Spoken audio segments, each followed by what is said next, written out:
He watching a soccer game, huh? All right, we're live. I don't know why the intro didn't play. It kind of wigged out on us. Let me get This us fucking live on game is about winning and Instagram. losing. We don't fucking lose. There, I just did it for us, man. Hey, there we go. Hey, let's see. There we go. Let's see. Are we live on the gram or is that shit acting weird? Because I I'm see it up, I'm but I checking it don't see right our now. feed there. Give me 2 seconds. Okay, we good. Power to the people. We back to do maintenance. We back. We good. What's up, my nigga? I almost Always chilling is on I there. almost sound like Jackie Chan just now. What's up, my? What's up, my Nika? So what you saying? Like Jackie Chan just now. Let me go ahead and put that on mute. I just want to make sure. Oh, we got people already in here, man. We got people Appreciate showing up. it. Yep. Always chilling. He giving us a heads up. The IG is up. I appreciate you, my guy. Appreciate you, brother. How you doing, man? How you doing in the comments, man? I use IG. Hold on. Always chilling. I actually like that name. That's the name, my name. How you doing, brother? How's everything going with you, man? Let's get our pleasantries out the way. Man, I am good. I'm just over here. I'm gonna give homie a little banner. Man, shout out to Always Chilling, man. Yeah, Just man. for, I mean, oh shit. Hold on. Let me get the spelling right because this is Z, not an S. I'm You know what I'm watching it. saying? I'm watching it. My G. Let me get it right, man. Give him a shout out real quick to Always Chilling, man. We appreciate you watching the World Cup along with us. I got the game right here. Shout out to Always Chilling, man. So yeah, man, I'm good, bro. You know, day by day. How you? Same. I can't complain. You know, Day by motherfucking day, man. we out here making it happen, Captain. Yeah, that's all we can do, right? Hey, man. All right, You know, so I'm out here waiting to see. They said Donald Trump was going to pardon Diddy. You believe it? yeah. I think he's gonna do anything to get the distraction away from what the fuck he doing. He like, oh, did he still in jail? I mean, I just think Donald is that kind of dude to do that just to rub it in people's face. I Absolutely. think he likes to cause, you know what I'm saying, cause some trepidation, cause some chaos. I think much like people like, 50 Cent, people like that, I think he likes to stay um, you know, in the news cycle. Where we at? Chilling. Where we at, man? We in Yeah, Cali, brother. I said it's okay. I just stick them back in the comment. We in Cali, my All right, guy. man. So let's talk. Let's hit these. We got some YouTube comments. Yo, look, Blaze Phase B6S. Yo, Hey. what's up? What's up, man? What's good with you? Yo, Yeah, chilling. Diggy does have federal charges. Yeah, then he Yep. got federal charges, man. Yeah. Yeah, he got. Oh, you in Sacktown? Shout out to Sacktown, man. My nigga Doughboy is from Sacktown, man. Man, shout out to Cosmic GD62. He's saying what's up. What's up? He What's up? asking how we doing. We doing We great, man. good. We good, bro. Blessed and highly flavored over here, man. That's what we doing, man. Yeah, we good. We good. We good. So let's get to some of these topics, man. The biggest topic out of the last week, man. The Boston Celtics agreed to trade Jaylen Brown to the Philadelphia 76ers for Paul George, 2 first-round picks, 2 second-round picks. What do you think about this deal? Why do you think Boston did the deal? First, I like to start off with fuck the Celtics. Fuck Boston. We Laker fans over here. So anything that makes them bad, I'm okay with. Anything that takes away from the Boston Celtics, and Pat Riley, way to be a Laker, man. Way to be a Laker and come and steal that thunder. We appreciate that. Like that, like in that the show. What is it? Winning Time. Fuck Boston. So what do I think about it, man? I thought there's some stuff going on in that building that nobody knows about between Jaylen and that franchise, and that is actually very, very obvious. They and I think one, it was a money thing. I do think it was a money thing, but second, I think that they just don't rock with Jaylen for whatever odd reasons. There's a lot of rumors floating around, so there's a lot of shit that's coming out being said. Brian Windhorst came out and said that someone in the organization said they viewed him as they viewed Derek White having a better season than Jaylen Brown. Jaylen Brown averaged 30. cap. Stop the cap, like as they say. It's clear they don't fuck with him. There's some underlying issues that I don't think anybody knows about unless you're in that building. So they moved him on. And if you got problems with a person who you giving $330 million to, I mean, I would move him too.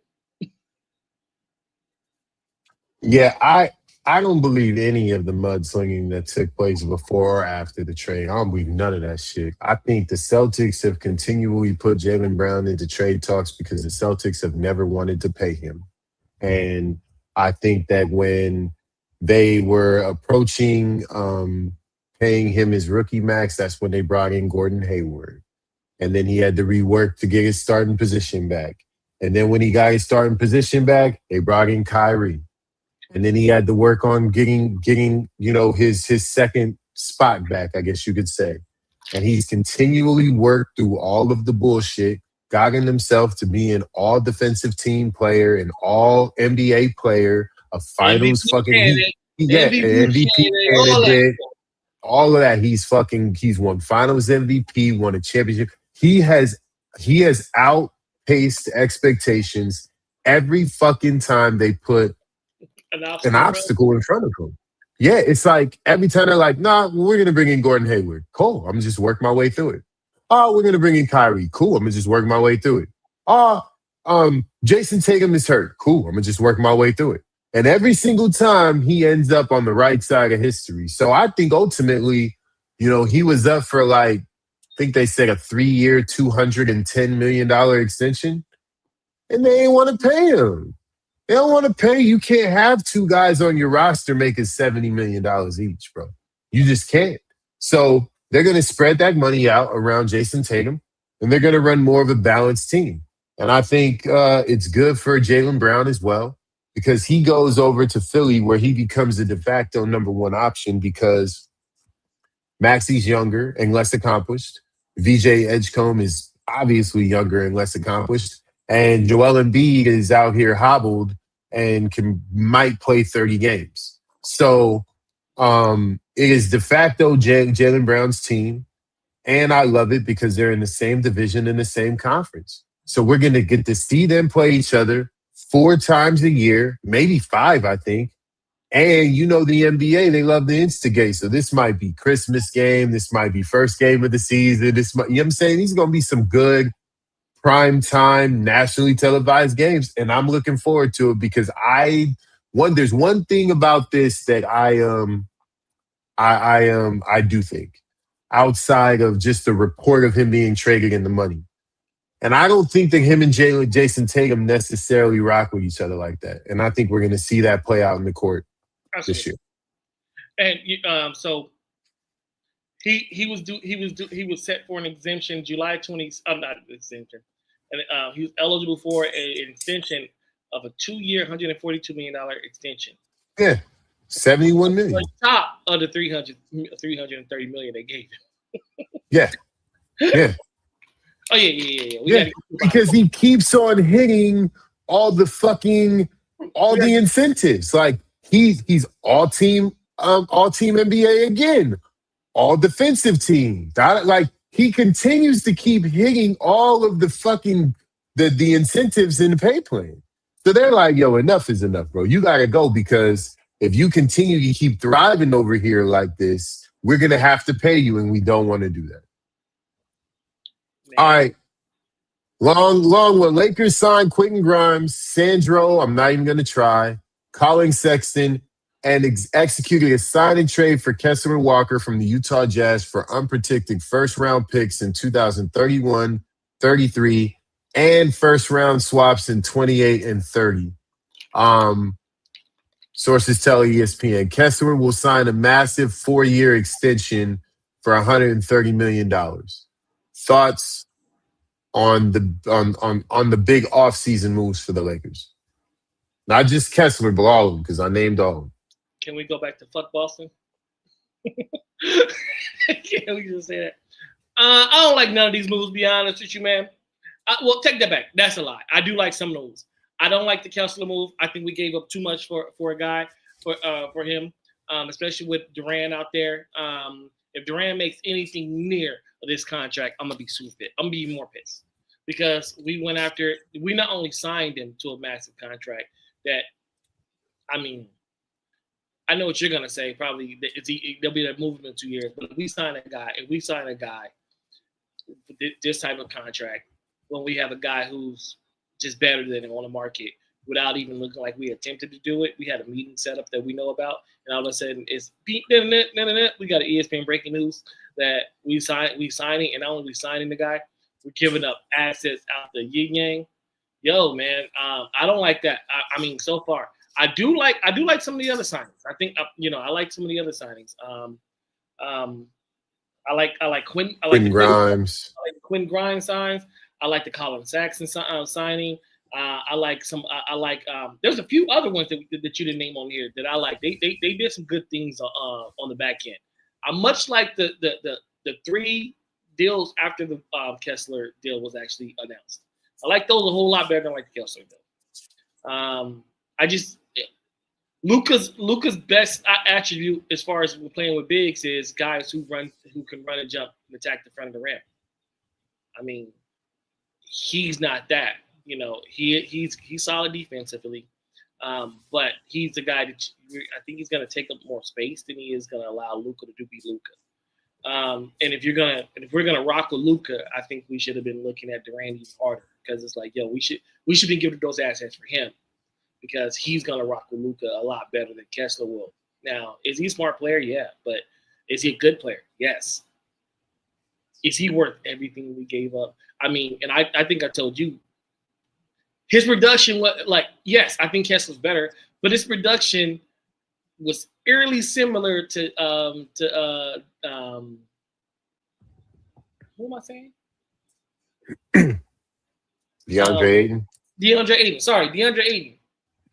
Yes, Kessler's better, but he's not $24 million a year better. And that's my problem with it. Like, if we're going to give somebody $24 million a year more than DeAndre, I need his impact to be equivalent to it. You know what I'm saying? We didn't just overpay. We threw the book out. And, let's be real. We're getting really white. Yeah, I'm going to address that for sure. Dangerously white. And I'm not saying anything about white players, but I'm gonna call a spade a spade. Black players are better than white players. Sue me. So that's it, man. I'll say this. I actually like all of these moves. I like the Quentin Grimes move. I like the Colin Sexton move. I actually like the Sandro Mamu. I like that move. That dude can hoop. I went and I looked up some game tape. That motherfucker can play. And he's a different kind of player for the Lakers because he's really slashy and cutty. He almost reminds me a little bit of like a Manu Ginobili kind of player. Or Hedo Turkoglu. Okay, I'll give you that. I'll give you Hedo. But I think he's way more wiggly than Hedo though. In regard to getting to the rack. I'm Orlando Hedo. Okay, I'll give you that. Okay, I'll give you that. Hey, Orlando Hedo was an all-star. Mm-hmm. Just calling a spade a spade. I'm just calling a spade a spade. Orlando Hedo was an all-star. And so it brings us to the Kessler Walker thing. So I've changed my position on this a little bit. I don't mind the salary. I mind all the assets. We gave up a shit ton of fucking assets for this guy. And to empty out pretty much every tradable pick you have for this guy, that's doing a lot, man. That's doing a lot. And I also hate that it's to Danny Ainge for obvious reasons. I hate that. I fucking hate that. But when you have new ownership, they don't have the same connection to these rivalries and to these things that we do. People that have been like long-term legacy fans, like I'm sure they don't have the same connection to that as like a Magic Johnson or a Jeannie Buss or a Dr. Buss or these are the sorts of people that would have known like, no, we're not doing that trade. You guys are fucking crazy. We'll never do a trade like that with Danny Ainge. But they did. So I'm gonna But I'm gonna speak about the upside because I do think a lot of people are downplaying the upside because Kessler did not play that many games last year and as well because he's white. So I'm gonna address that. I think that despite him being white, I think that he's pretty athletic for a big. I think he can move really well out there. I think his vertical mobility is there, and I think he's absolutely a lob threat. I've seen it too many times. That guy can go get one. I think he's a little bit more athletic than people are giving him credit for. And I also know that he started opening up shooting the long ball. So I'm not too concerned about how he's going to work with Luca. I think him and Luca are going to play really well together, actually. However, giving up that many assets for him is not going to guarantee that we're going to get those assets back in a trade for him if we decide to move on from him in 2 years. And that's my main concern. And what that may lead to is Luca leaving the team in 2028 because we almost have put Luca in the same position that Giannis was in Milwaukee, where we have doubled down on everything that we've got. That if it doesn't work out and Luca decides that this team is not, fitted for him to win, he's probably going to walk, and that's going to hurt our franchise a lot. So, yeah, I've changed my position on that. We gave a lot up for him, a lot. You said athletic. You mean athletic for okay? I'll put it to you like this. You mean athletic? I think he's more athletic than DeAndre. I think he's more athletic than DeAndre Ayton. I think he's more. Yeah, I think he's more. I think he's more athletic than Zubats in Indiana. I think he's more athletic than. I mean, I'm just giving you examples. I think he's more athletic than. I don't know too many centers in this league. I gotta look some up, but. You know what I mean? Aside from like the real great ones, like the really super like John Collins and fucking he's athletic for a white guy. I think he's athletic for a big. I think he's athletic for a big. It kind of reminds me. Remember when Jameis Winston? They was everybody when he was in playing like when he was actually really good. They was like calling him real slow, and they was like they had like his Madden ratings like real low. That statement reminds me what he said. He goes, no. I'm the slowest black quarterback. But I'm a Dusty's white guy. I'm the slowest black quarterback. So let me give you a good comparison, right? I think he's athletic in the way that Alex Caruso is athletic.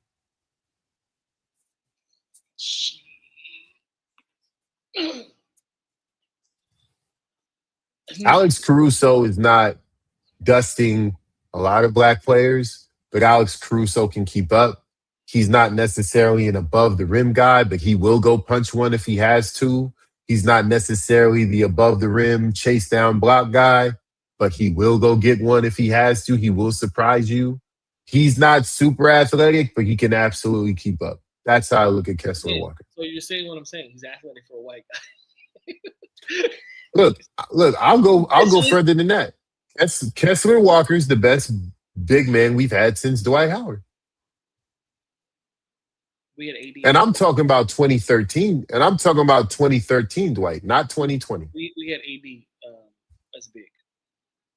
Oh, I'm sorry, center. AD's not a center. I mean, okay. We haven't had a center. We haven't had a. No, but I'm saying that's a good thing for our organization. Our organization typically operates well when we have a good big. You said that like we was coming off the heels of Shaq and Pau Gasol and all them. No. What I'm saying, no. If I framed it that way, that's my bad.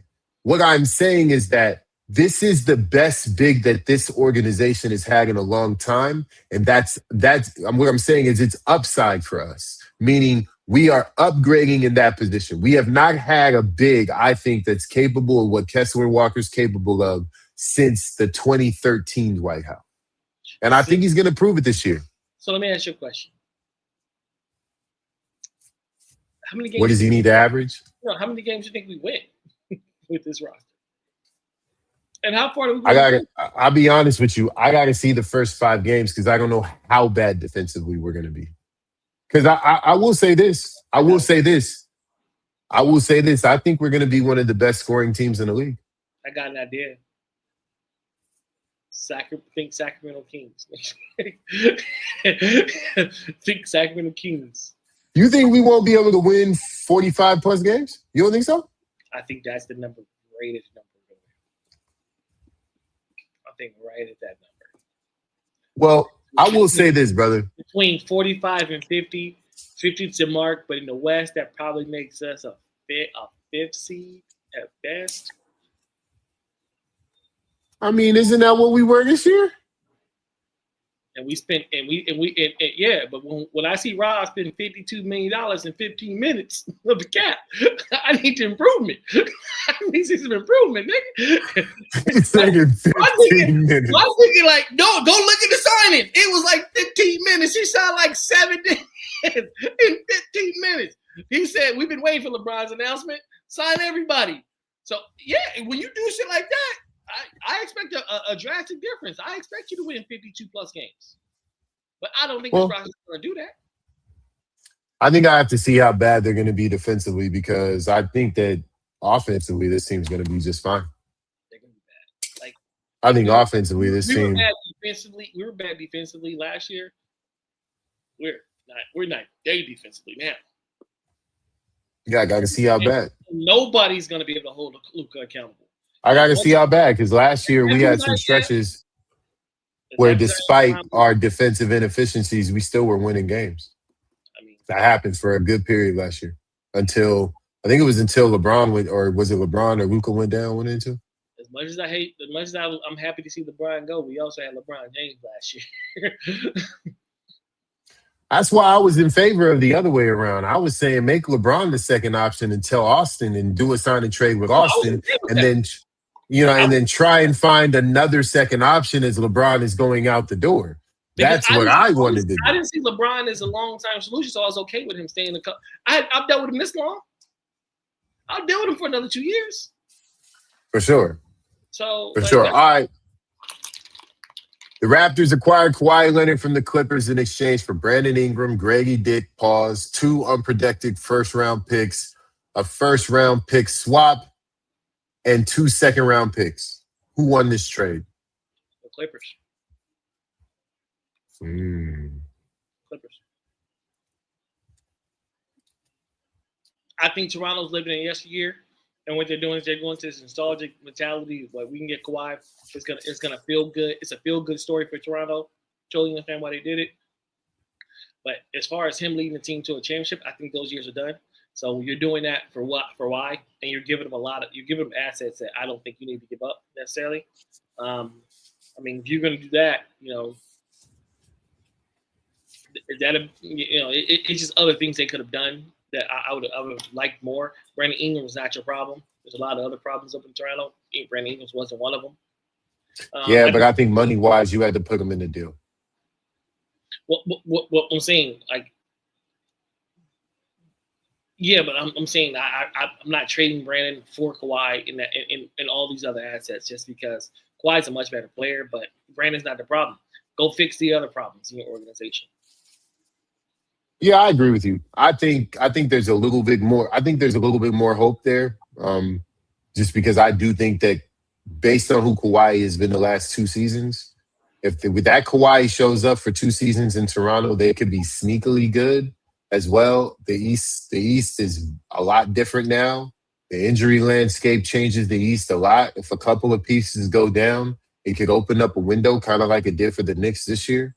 So I'm not 100% sure this was a bad move for Toronto because Toronto doesn't get into positions often where they genuinely have a shot to like contend.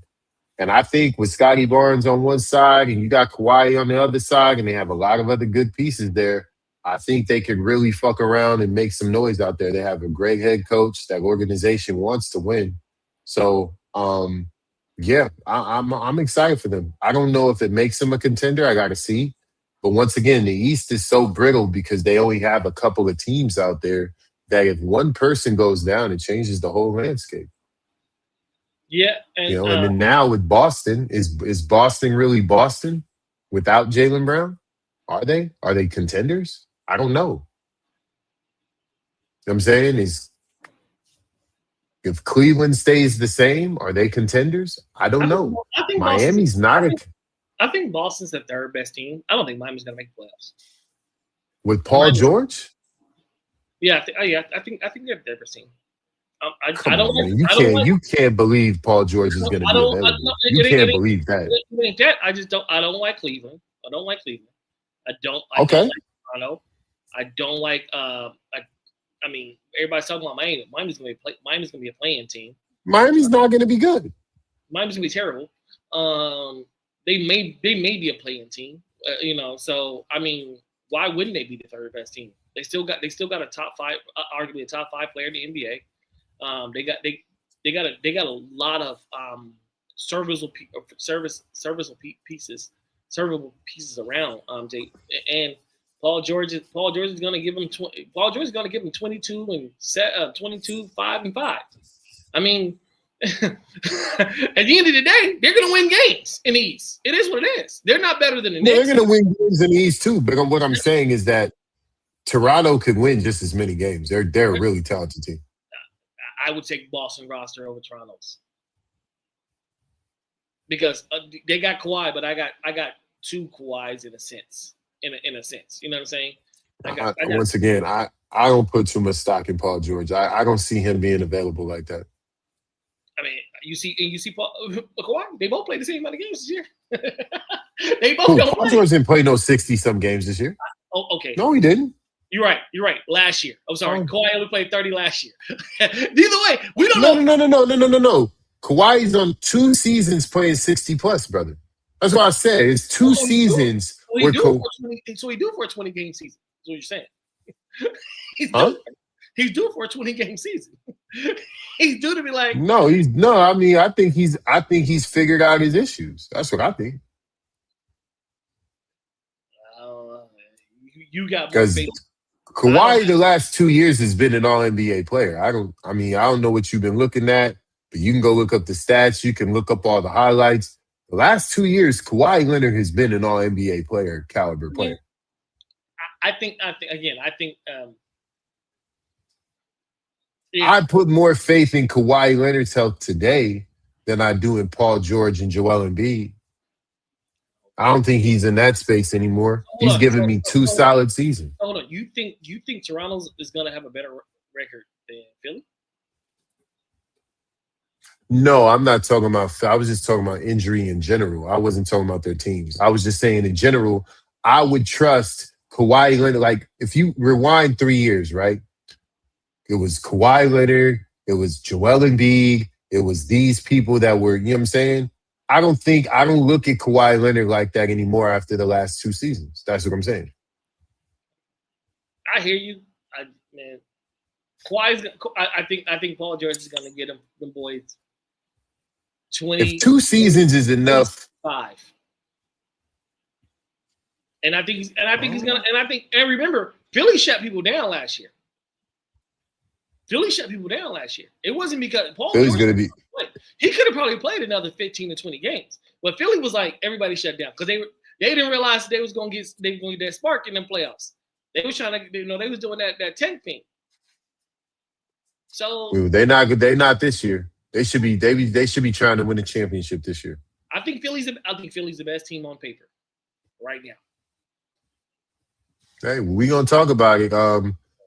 Free agent forward Tobias Harris agrees to a 2-year, $31 million deal with the San Antonio Spurs. What are your thoughts on this acquisition? I like it for the Spurs, and they signed Rui. They're solidifying that wing spot, which I thought was the weakest position on their team. And they get 2 guys who can come in there and slash and get to the basket and give them some points. I like it. I like it for them to get both of those guys have a lot of size. They both are physical. It fits with the brand of basketball that they want to play, and it gives them some veterans when they're young. They can say, "Calm down."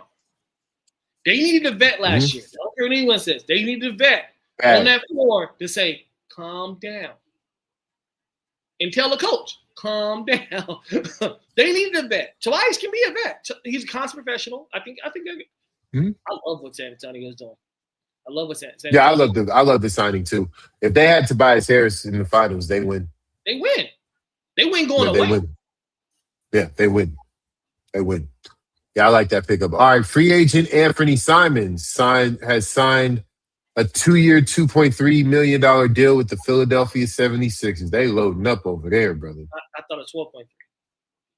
Huh? Was it a 12.3? Yeah, 2-year, 12.3.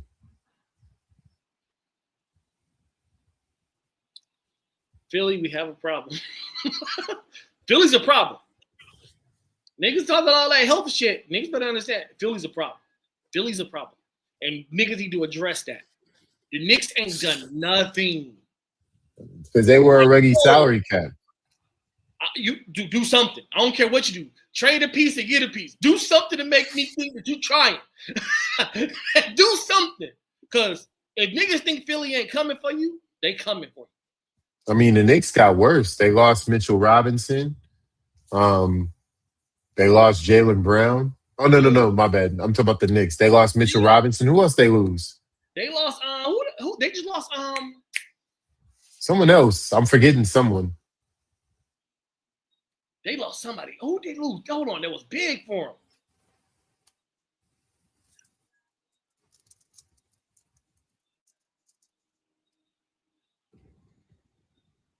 Mitchell Robinson. And then their backup center, Ariel Hukporti. Yeah. So they lost two bigs. Yeah. They lost two bigs. They lost two bigs. Yo, the Knicks are in trouble, man. I hate to say it, New York, but y'all niggas in trouble. And it's coming from the tri-state area. It's coming from the Philadelphia. Because they are coming. Philadelphia is finally seeing it. They're going, you know what? We're going to take our shot at this. And they not pulling no punches. This is like Mike Tyson coming into the ring. You know what's coming. So you better have a game plan. Them and the Spurs. For sure. Them and the Spurs are only two niggas throwing swings. Like, yo, we coming for y'all. Spurs are more subtle about it. Spurs are more subtle about it. They like Mayweather, but they're coming. I think Philly, I would love to see a Philly and OKC or Philly and Spurs finals. That would be dope. I think that's what we're going to get. Philly and the Spurs. That's what we might get. All right, the Los Angeles Lakers are trading DeAndre Ayton to the Washington Wizards for Jaden Hardy and 2 Wizards second-round picks in 2031 and 32. Thoughts on this trade? I love it for Washington. I love it for Washington. They signed what's the other big they signed? And they go get another big that allows AD to play his 4 position. I don't like AD at the 5. That's when all of AD's injuries happen, when he played that 5 position. He doesn't play that 5 position. They have come out and already said, Golden State, y'all forgot, y'all had to ask us, and we have no intention of trading this man.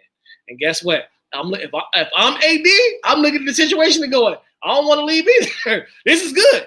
I'm in Chocolate City. Look, I got a young bull. Who I think is going to be good. I think he's going to have a really good freshman campaign.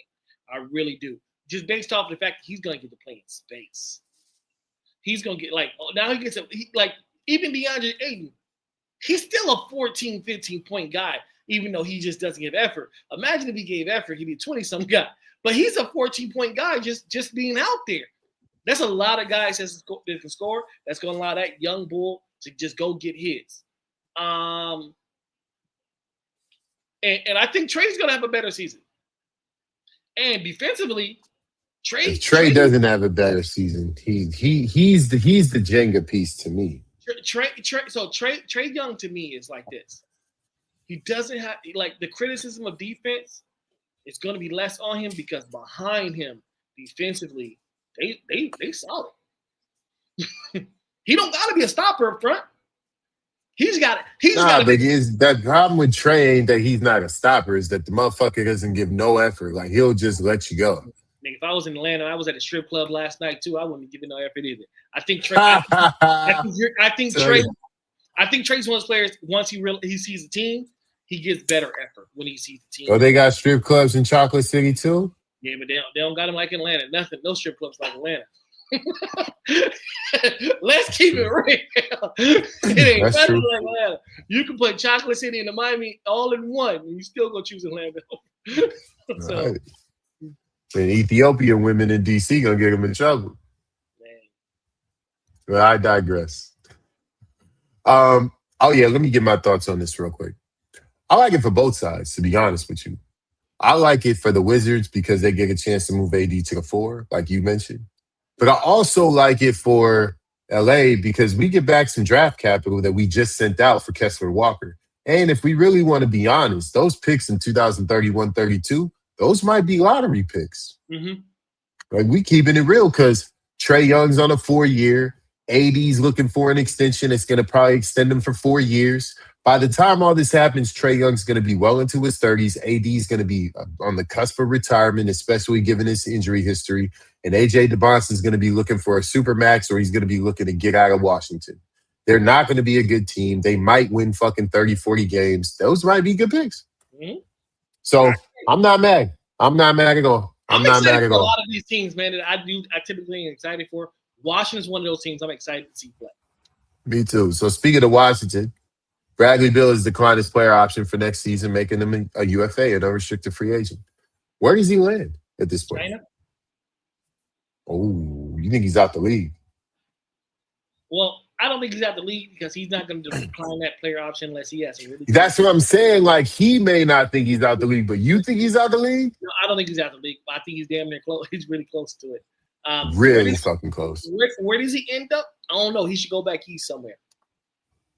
He should go back east somewhere and get away from the West. I think Boston, it might be a good spot for him.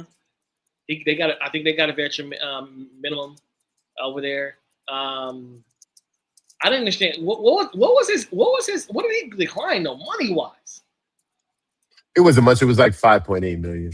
Okay, so he's looking to go to contender. New York, go sign him. New York, go sign him right now. Go sign him right now. He's a serviceable backup. You don't have to depend on him to get 20, but he can come off the bench and he can be one of those key games in the playoffs where he dropped 25 on somebody. You're like, damn, we didn't count that. New York, go get it. What about Detroit? I'm gonna go through the list. Detroit, go get it. Oh, okay, my bad. I'm gonna let you land.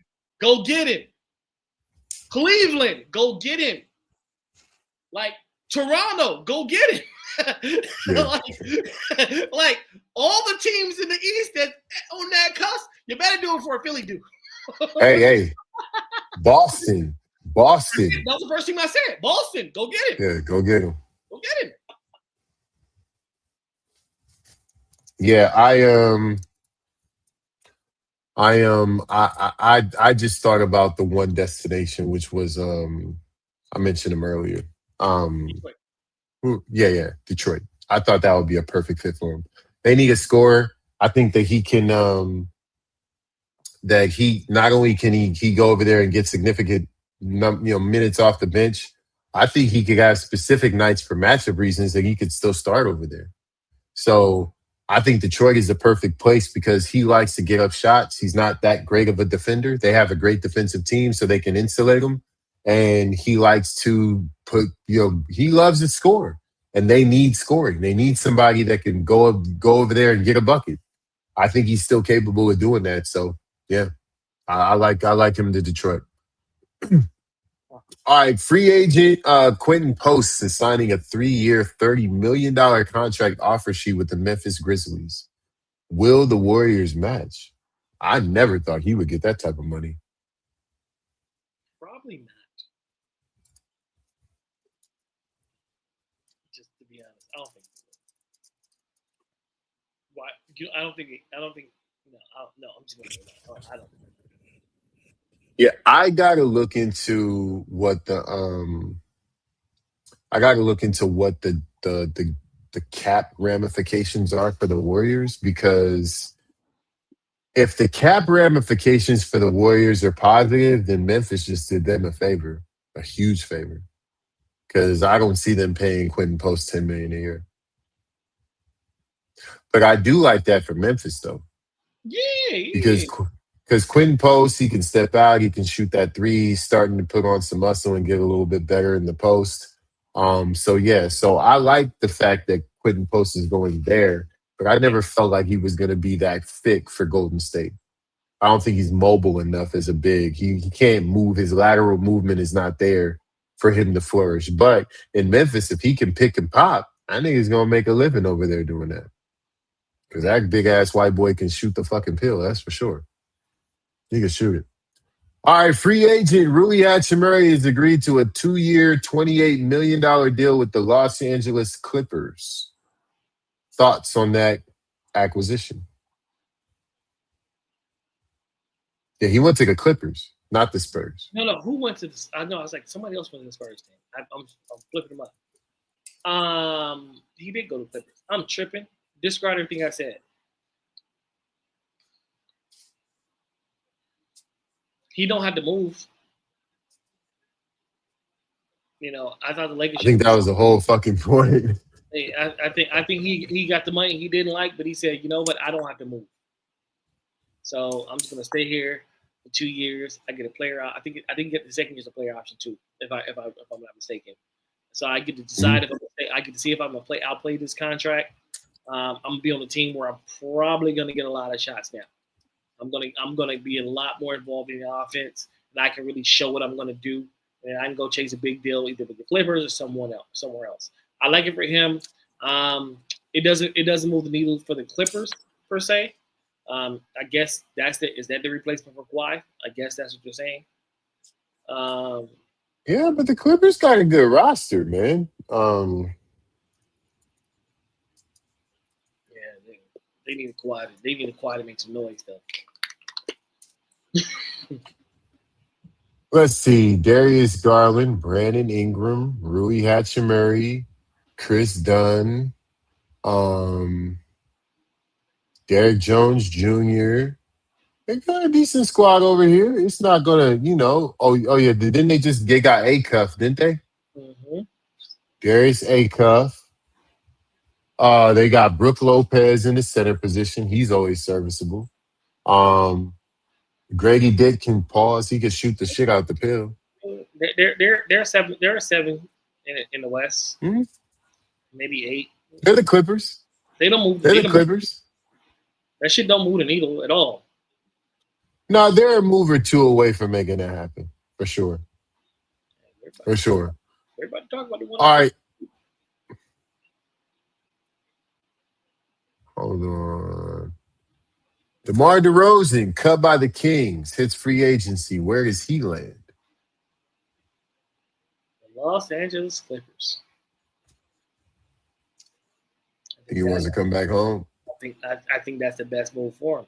I wish they would have cut him earlier and we could have signed him instead of Austin Reeves. I'd rather pay him the little money I'm gonna pay him than paying Austin out the Wu Wang and Zoot and be strapping him for all these years. Where he's land, I think the Clippers looks good for him. Again, Detroit,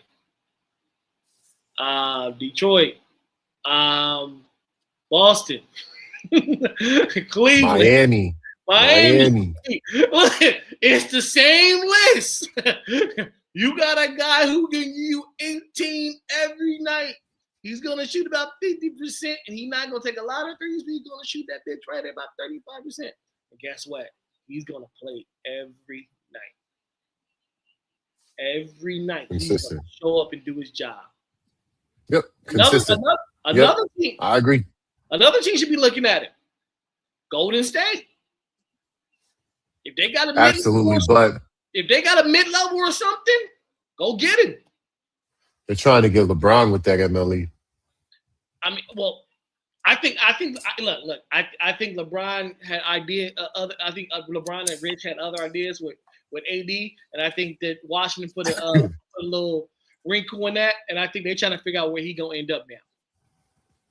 I think that was the original. So let's talk about it there. Let's talk about it. Where do you think LeBron goes? Let's talk.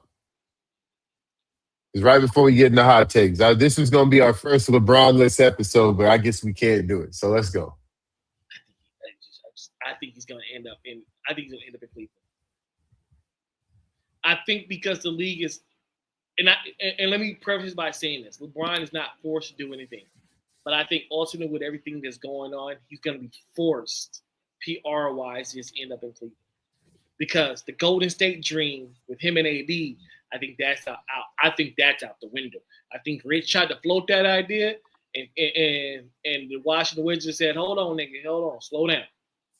We not getting Hey, rid of listen to AD. what Craft 1138 said. Braun to Minnesota. I said that first. Remember, I said, yo, that would make a lot of sense for him.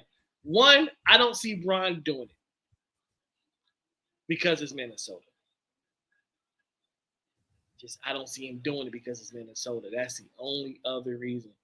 And I like the idea as far as competition wise. I don't like the idea of him going there. And I hate to say it, if they do really well, go to the conference final, still in that glory from AE, even though AE's already been to 2 conference finals. LeBron's gonna say, "I did this." You know what I'm saying? I'm just a big Anthony Edwards fan, and honestly, I just want LeBron away from the players that I really like. I really do. I don't want him in here because it's going to be the LeBron show. It's going to be the LeBron James show, and I think with Melo and AE, I love that fit for him. I really do. I like the fit with there. I like the fit with the Spurs. He fits damn near everywhere in the league. Come on, man. It's LeBron James, bro. He's the most versatile player we've ever fucking seen. He fits everywhere. He fits everywhere. There's no place. That's one thing I will argue tooth and nail about LeBron James. When it comes to superstars that fit within offenses, he fits everywhere. That's just, he could play for any team in the world. Like straight, I mean that. Boston, imagine him in Boston. Amazing. If he goes to Cleveland, the only thing is Cleveland doesn't win, even if he's there, because I just don't like their roster.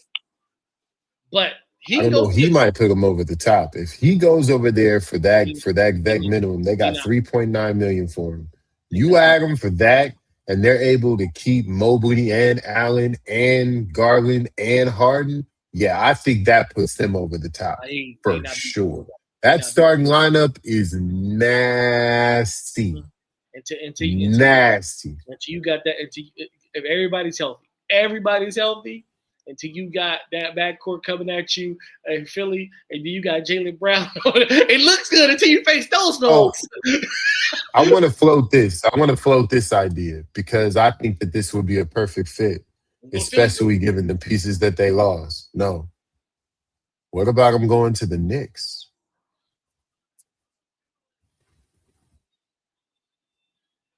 And you talk about, Bron likes the lights, he likes the media, he likes the nigga. That would be that would be the headline of the summer. It wouldn't even be about Giannis. If he went to the New York Knicks, nigga, after they just won a championship, he does that. Nigga, he would become New York's new savior.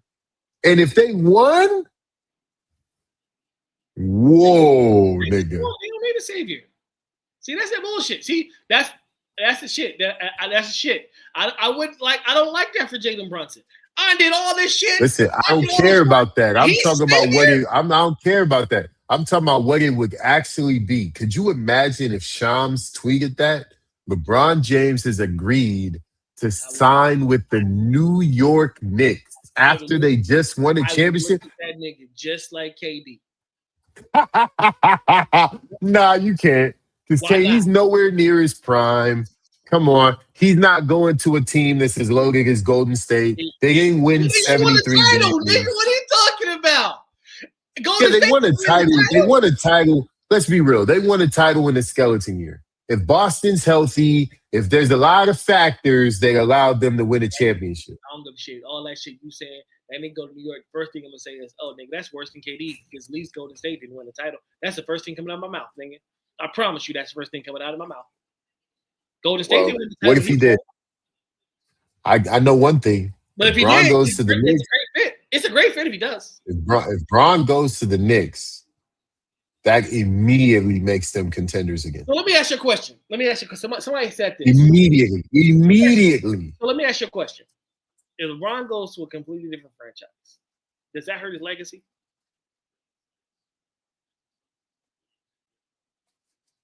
It depends on what he does when he gets there.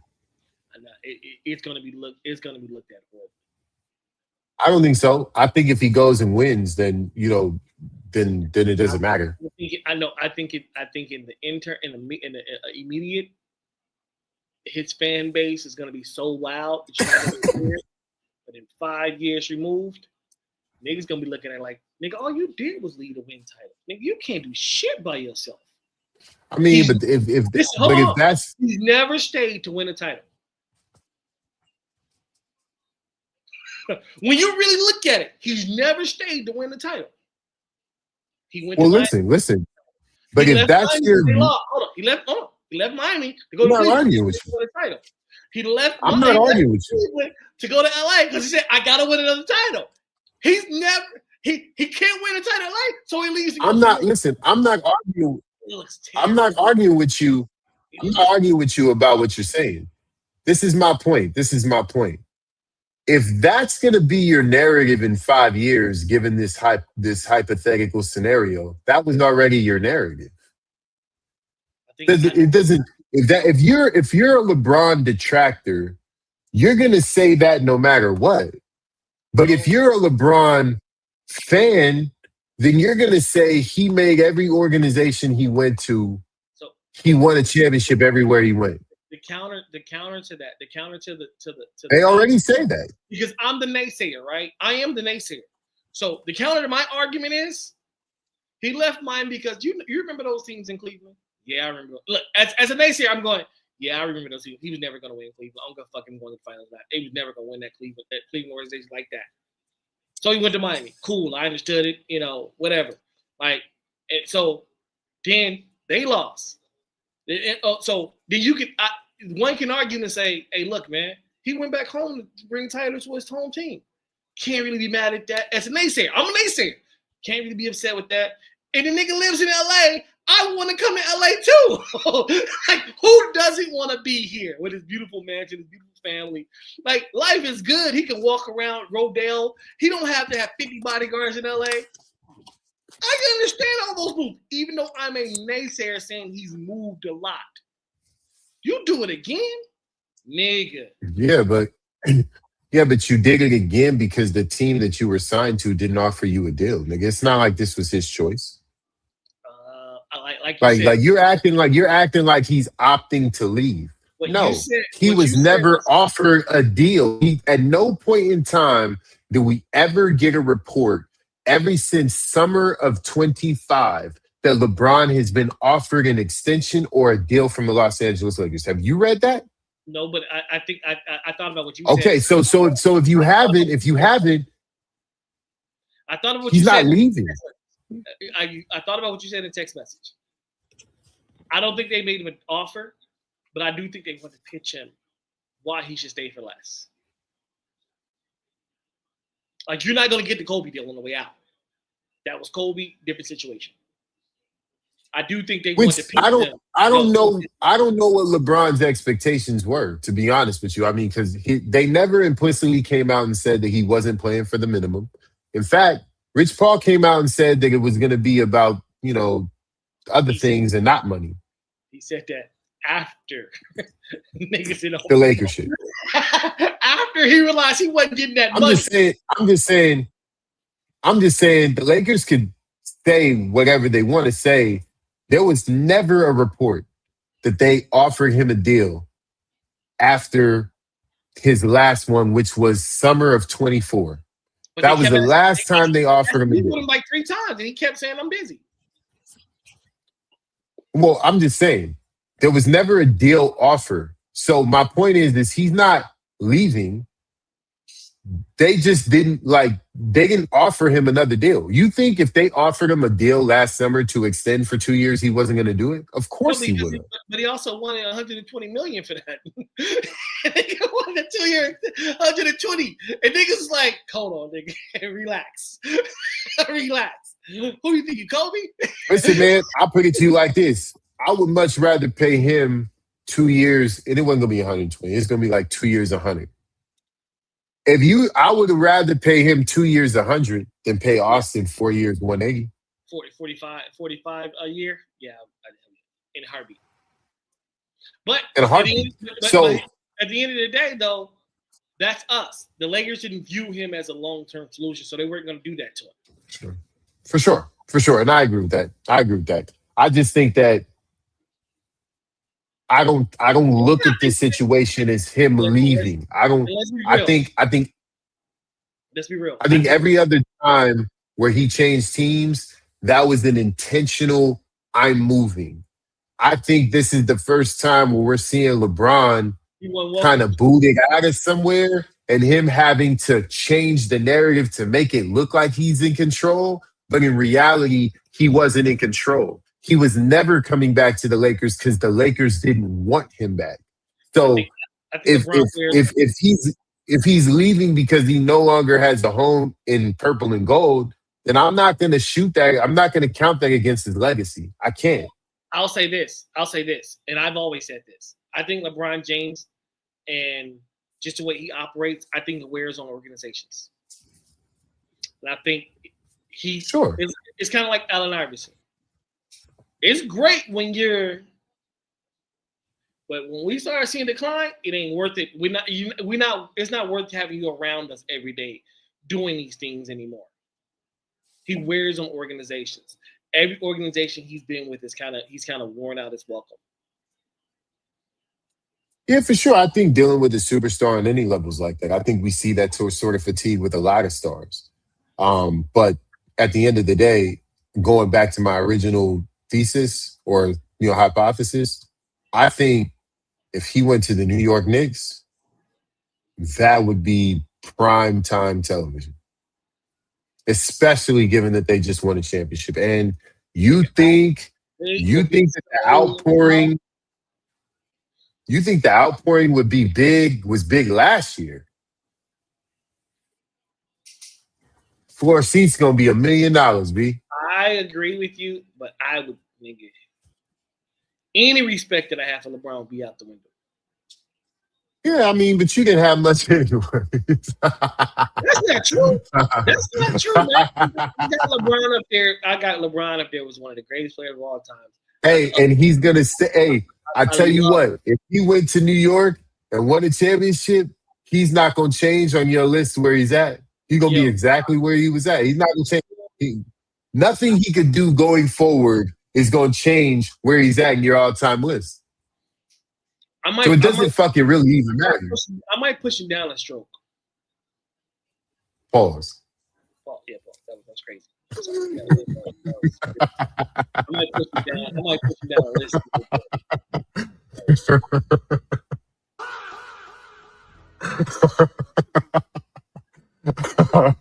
So, I mean, how many spots down the list does he get pushed? Like, come on now. Like, where do you have him right now? You say he's number 5, right?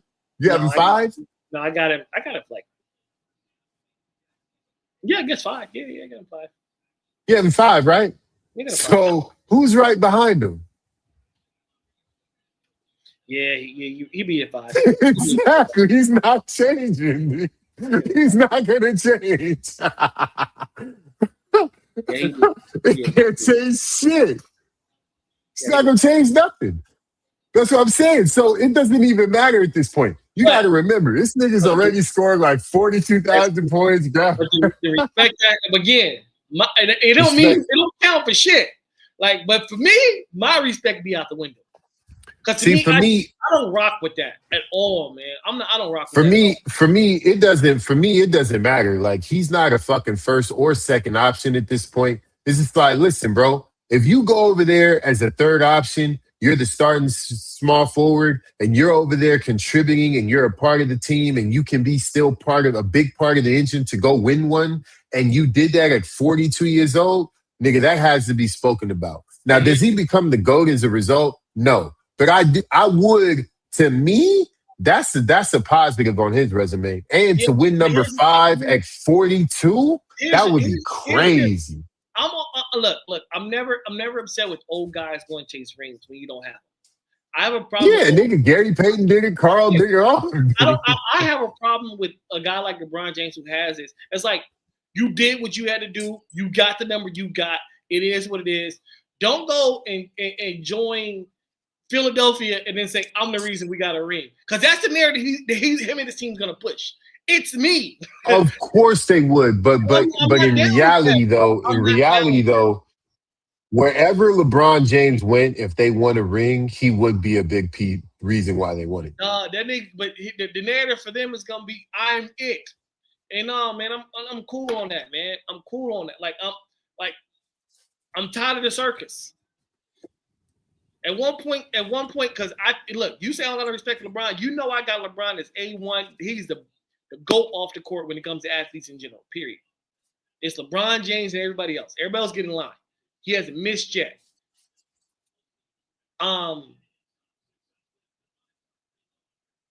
In basketball, because I thought about Jim Brown and all them stuff.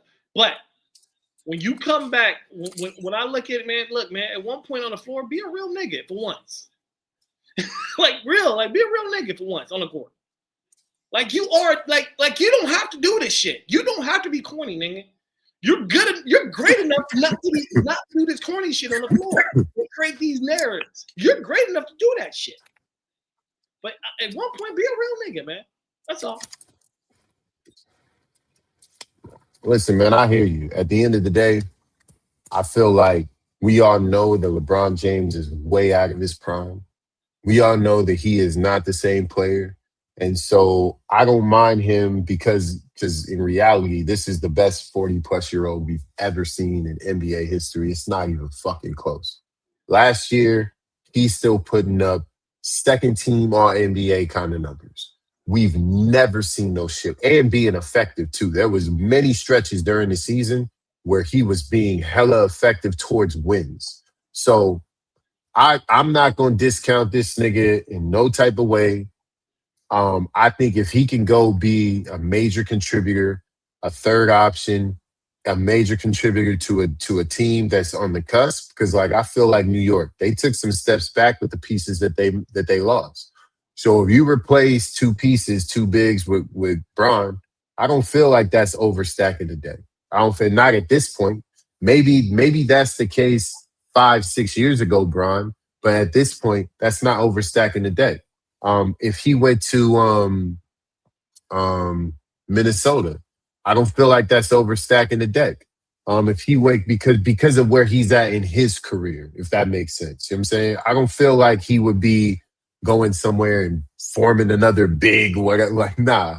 Bron is definitely fallen off of that best player in the league thing long time ago.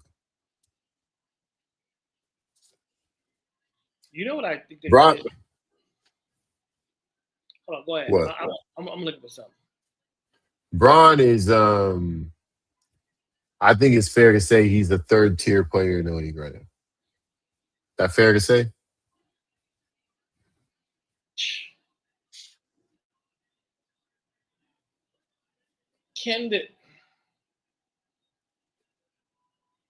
They should really do that. What? Who? The Miami Heat should sign him and DeMar DeRozan if they can. Yeah, it's another place, but I don't know if he wants to go back there because I don't think him and Pat Riley left on. Or I don't think he left on good terms with Pat Riley. At one point, well, I mean, you left Pat for taking your cookies away, but you went back to the nigga who called you a slave, basically. So I don't give a fuck. Yeah, and I think similar to the way that he left Cleveland the first time, I don't think he let Pat Riley know like that.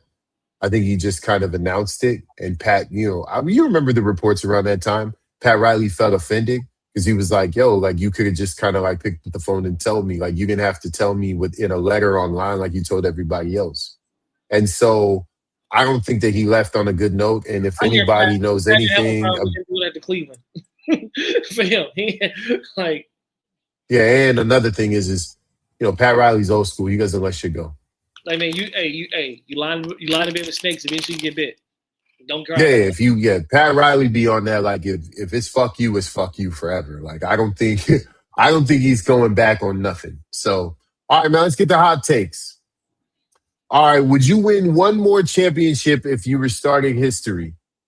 Or who would win one more championship if you restarted history? Great playmakers or great scorers? It's a basketball question, obviously. Yeah. Who would win more championships if you restarted history? Great playmakers or great scorers?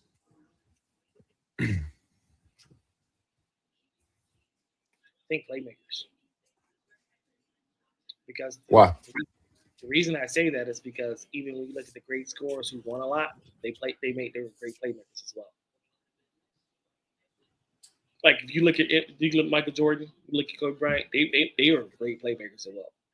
They scored a lot, but they made great plays for their teammates. Whether it's Kobe hitting D Fish on the wing, um, Jordan hitting Paxson and Jordan, Jordan and Steve Kerr. They made plays, or what I'm saying. So you had both of them. Cause the only let's see, oh, shit, you got Magic. No, it'd be playmakers. Yeah, it'd be playmakers. So I just pulled up a list of the last 30 Finals MVPs, and hold on, why it just disappear on the nigga?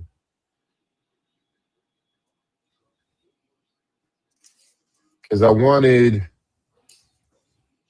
to see if my notion was right, but ChatGPT is being bitch ass nigga right now.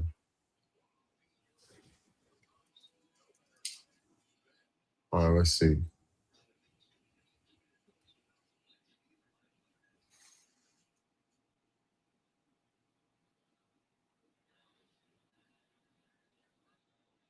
What my synopsis was, though, is that I felt like over the last 30 years, if you were to tabulate all of the finals MVPs, I think what we would realize is that most of them were considered scorers. I think there's probably only a couple here that we're looking at that are not considered scorers. And I think you can even include LeBron James in that.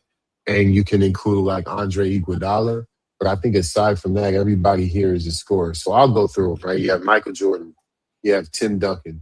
Maybe he's not considered a scorer, so I'll give you him. Shaq, definitely considered a scorer. Tim Duncan, Chauncey Billups, Tim Duncan, Dwayne Wade, definitely considered a scorer. Tony Parker, definitely considered a scoring point guard. Paul Pierce, scorer. Kobe, scorer. Dirk, scorer. Bron, Kawhi, scorer. Andre Iguodala. I mean, even that nigga in his prime was considered a scorer. Bron. Kevin Durant, scorer. Kawhi, scorer. Bron, Giannis, scorer. Steph, scorer. Joker, scorer. Jaylen Brown, scorer. SGA, scorer. Jalen Brunson, scorer. The majority of these guys were scorers. And I'm even giving people a lot of leniency on LeBron James because if we're really keeping it real, he's a scorer. He's the all-time greatest scorer, and that nigga averages like 27 a game for his career. So it's kind of hard to not say he's a scorer, but even if I'm giving you him, this list is overwhelmingly on the scorer side. So I think if you restart history, I think great scorers win more championships. If you look, that's way different before that, but we're talking about if we restarted history. So like, but I think you're looking at the MVP, which is to me is cherry picking. I think that you can have guys like Carmelo Anthony. Yeah, but we're talking about who would win more championships, though, right? So hear me out. So when you look at the all-time scoring list, right? Yeah, you got your outliers. You got LeBron James, Kareem Abdul-Jabbar, multiple championships. Carmelo, third, no championships. And you have Kobe, Kevin Durant, multiple championships, but it's only two really. And it's right. Michael Jordan, Dirk, 1. Chamberlain, 1. James, 0. Shaq. Then you got Shaq, another outlier. Carmelo Anthony, Moses Malone, Elvin Hayes, Russell Westbrook. You start all those guys are considered scorers, brother. Hey, hold on. But how many of them got champions? I'm looking at the number of championships. We look at guys winning championships. This list is like real shaky. Hakeem got his 2. Then you got DeMar DeRozan, Oscar Robertson, Dominique Wilkins. Yeah, but that's the reason. That's the reason why I use the Finals MVP argument over the argument of top scorers. And this is why. Hear me out. The reason why I use it is because the argument is about winning championships. So I'm going to what the actual profile of the person that was considered the best player in a championship series. Yeah, typically this person is the best player on the best team in the league. So if that's the case, the majority of these guys, if you look at their profile or what we would consider them as players, we would consider them scorers. The majority of them. So like We could weed out all the scoring because scoring doesn't necessarily equate to championships. Now, one thing that would be cool to look at your list, because I don't think that list juxtaposes my list. But what I would love to look at the assist leading list, and let's look at that. hold on. So of the top 11, so I just want to say of the top 11 of all, and the reason, and I think, and the reason I say it's cherry picking is because you're taking the championship caliber in a series, right? I'm taking scores over the totality of the career. I'm looking at the top 18 scores. 11 of them got one championship or less. Okay, so this is okay.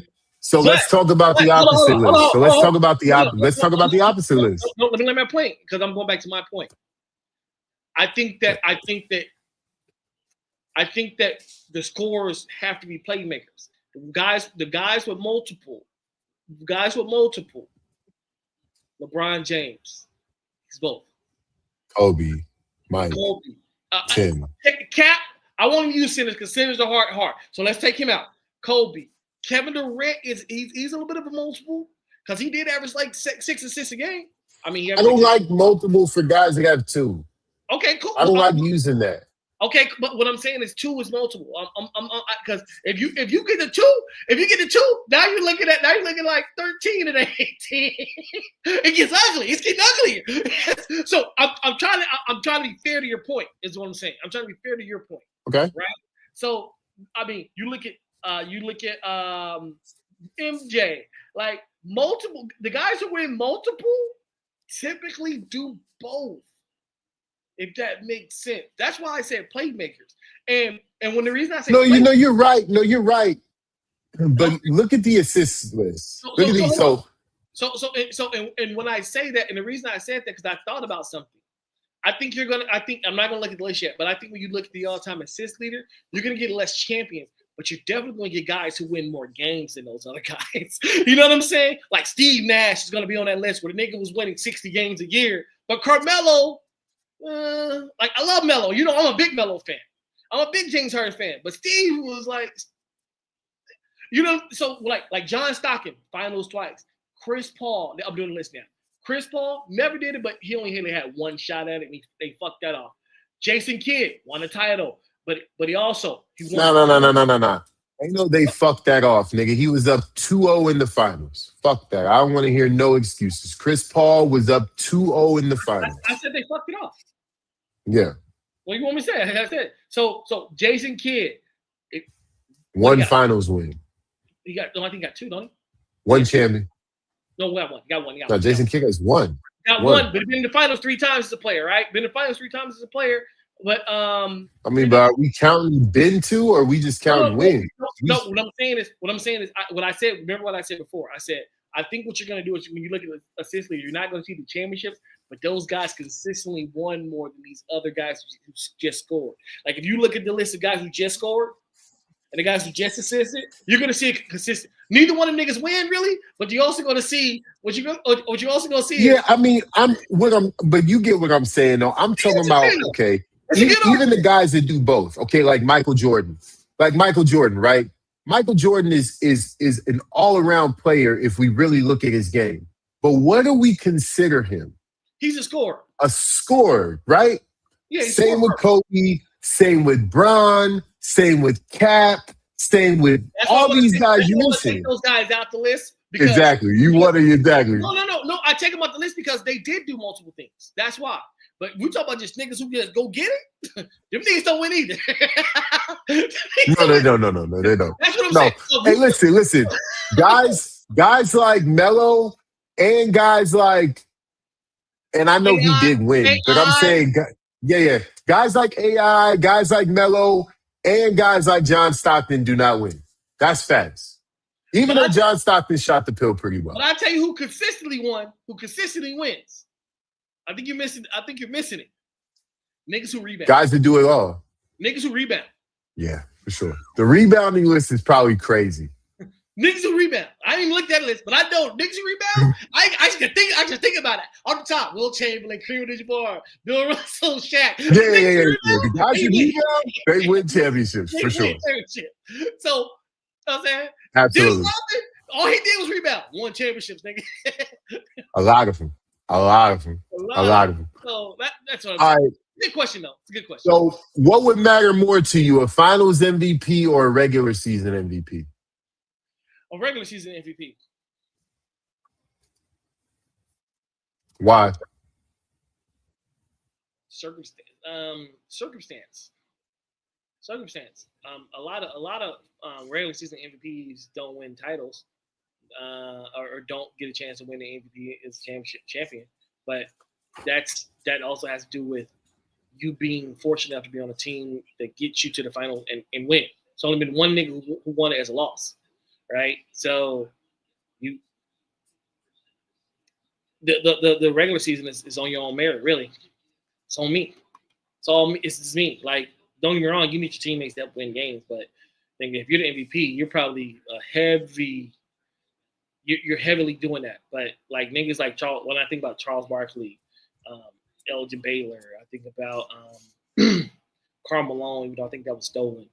Nigga, like that's on me. They had great years. Steve Nash won 2 of them, even though I don't think he deserved it, but he didn't really have an opportunity to get to the finals. Like, give me the shit that it's on me. The regular season's on me. Yeah, give me the Finals MVP.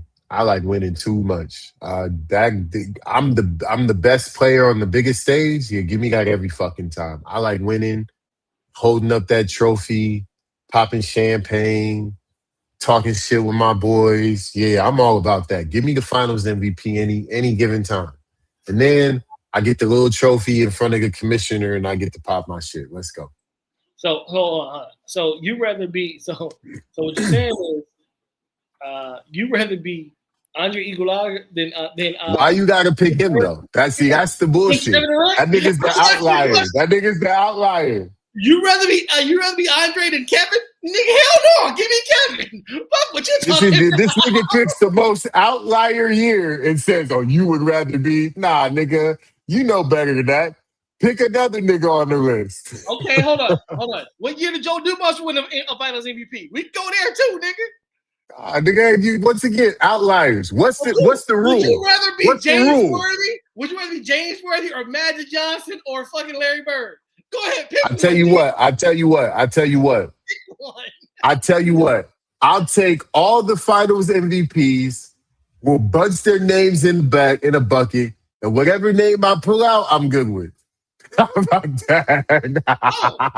No. How about that? No. How about all of them from all time, and I'll pick a name, random. How about this? I'll let you shake it up.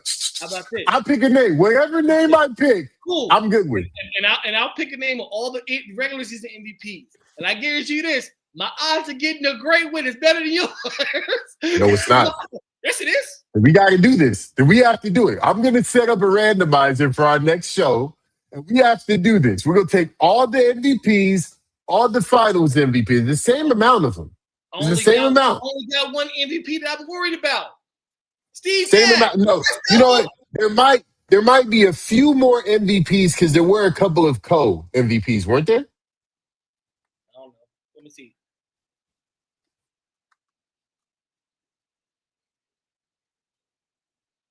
I'm sure there was. Or they only do co-rookie of the year. Never. Okay, they only do co-rookie of the year, right? Okay, so I'm my bag on that.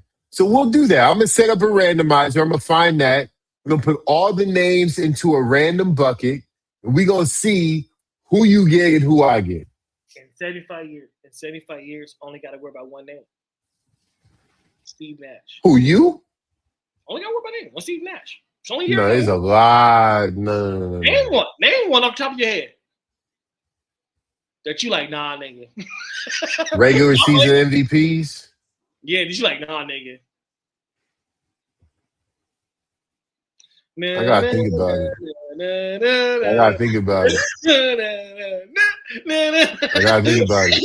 You can't, nigga. It's only one name. Steve. I'm good with my chances. You got AI. You got some niggas. You got Joe Dumont. You got a couple names in there. You like, oh nigga, nigga, I gotta pick them. Hey, Not worried about it.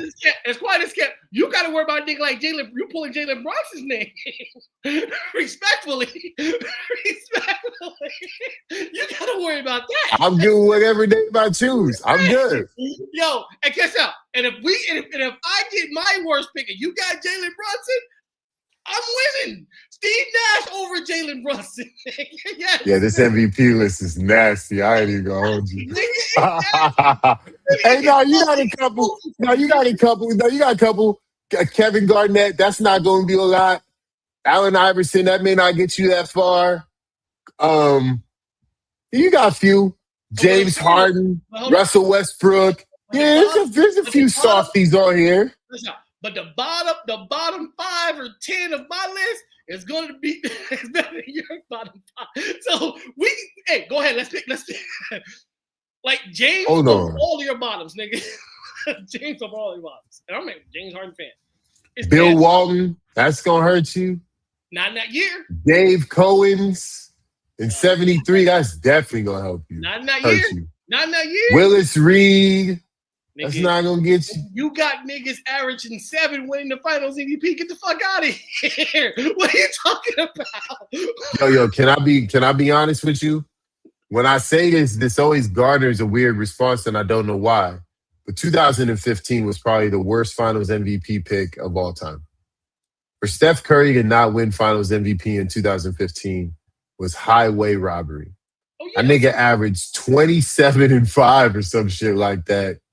And Andre Iguodala averaged like 11 and 6. Hey, respectfully, on your list, you got third options and fifth options on your list, nigga. I don't got none of those. On that list, I got no.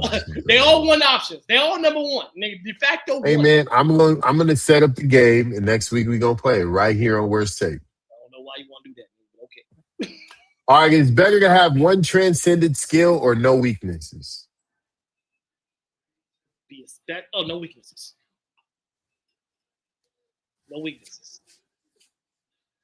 No weaknesses. Yeah, I gotta agree with you there. No weaknesses. One transcendent skill in the NBA or any professional sport is not gonna get you that far. It might get you hot for like 5 years or some shit like that, but as soon as people figure you out, or as soon as that skill starts to, grow age and attrition, it's a wrap. We've seen that happen a few times. All right, which superstar gets projected too much by nostalgia?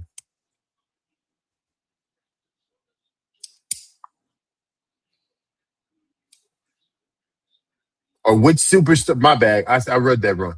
Which superstar gets protected by nostalgia? That's a completely different question.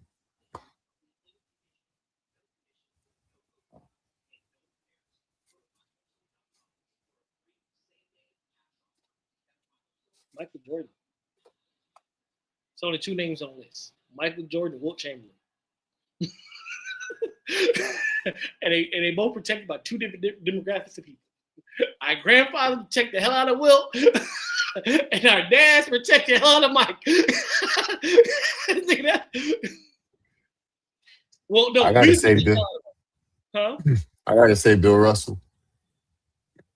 Oh yeah, that's another one. Yeah. It's the third name on the list. Third name on the list. I think it gets protected. We do agree that's top 3 though, right? I don't know if I can say Mike, because Mike got footage unlike the other niggas. Mike is way more modern than Wilton and Bill. And that's what makes Mike's worse. Because the way niggas talk about Mike, like we can't YouTube these games. It's crazy. Like nigga, I can't YouTube a game. You tell me like Mike in 83, he had a 67-inch vertical, nigga. What? Like, I don't got YouTube. 67-inch vertical. I can't look up 84 Mike. Like, man, he was in the clouds one day and he was walking on the moon and the cloud dropped and he said, you know what? I got a cloud. Don't worry, I'll keep going. And went up higher. Like, nigga, the way niggas talk about Mike is crazy. 84 Mike. That's crazy. All right, which athlete has the most untouchable reputation despite obvious flaws?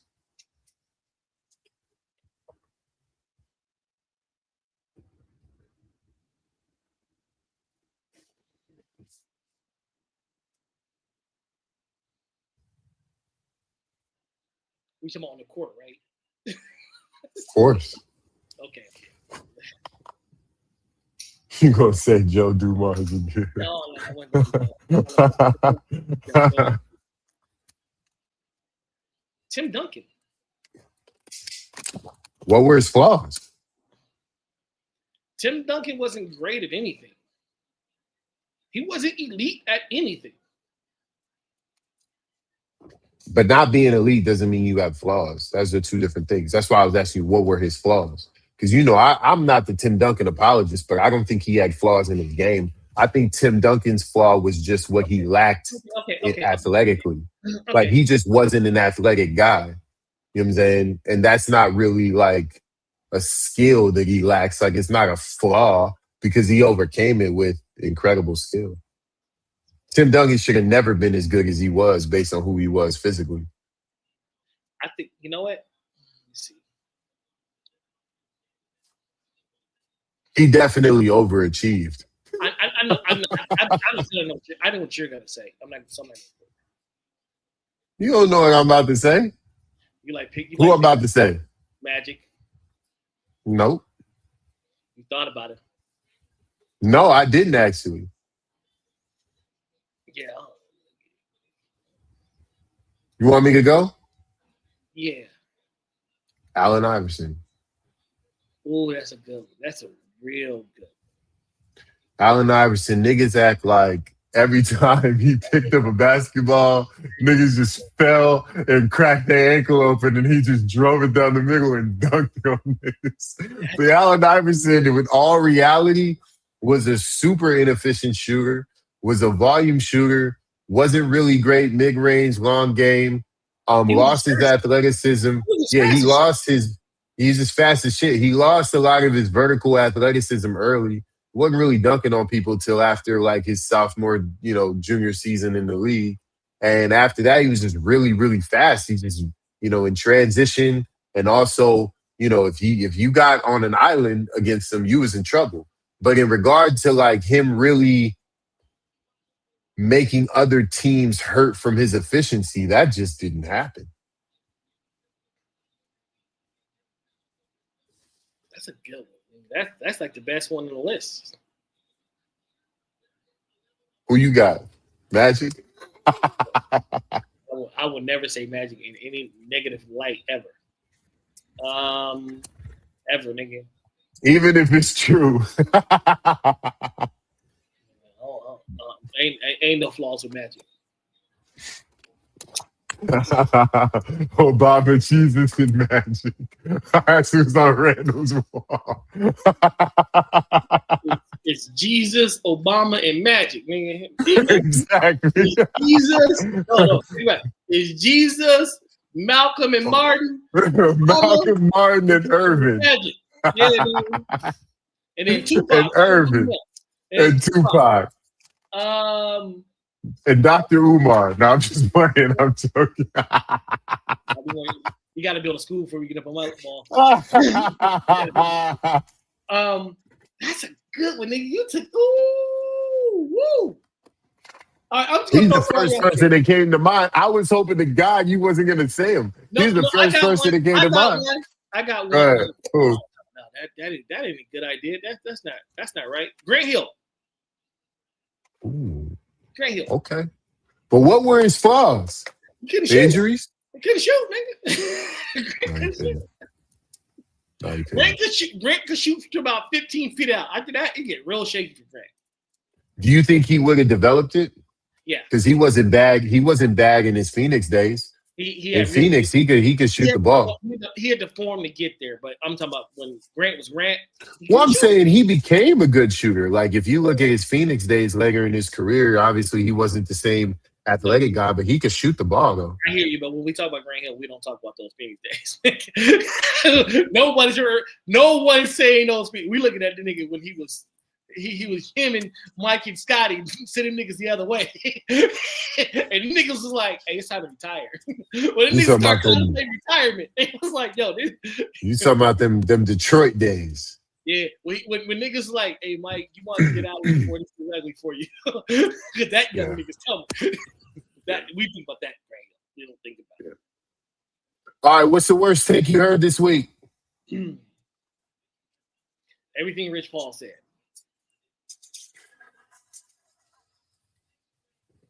Everything from I've been contacted by 27 teams.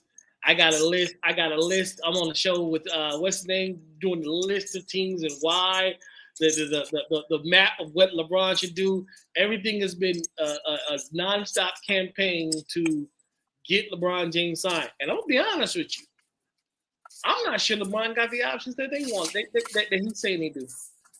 Because we're getting to a point where niggas are starting to run out of money. How long are you going to be on vacation, kid? Yeah, but LeBron is Bron, bro. Niggas gonna open up cap space for him. That nigga's still a bucket. I'm not saying LeBron James is not going to get signed. But what I'm saying is... You waiting too long? You know, what I'm saying is Allen Iverson can still play when they force him out the league, right? Right. I think that when you wear on the league so much that you're in a position where it's like I think a lot of teams are just done with your circus of LeBron James. The juice isn't worth the squeeze. Even if you win a championship, it just takes over your franchise. And a lot of these teams are positioned like we did a lot of work to get here to let someone come in and take over all the juice and suck out. Well, you keep saying that, but what teams do you think wouldn't sign Bron? Like, let's be real. Do you think Miami's not going to sign him, or Cleveland wouldn't sign him, or you really think that? I think those two teams are for sure. I don't think you think New York wouldn't figure out signing LeBron James. You don't think that?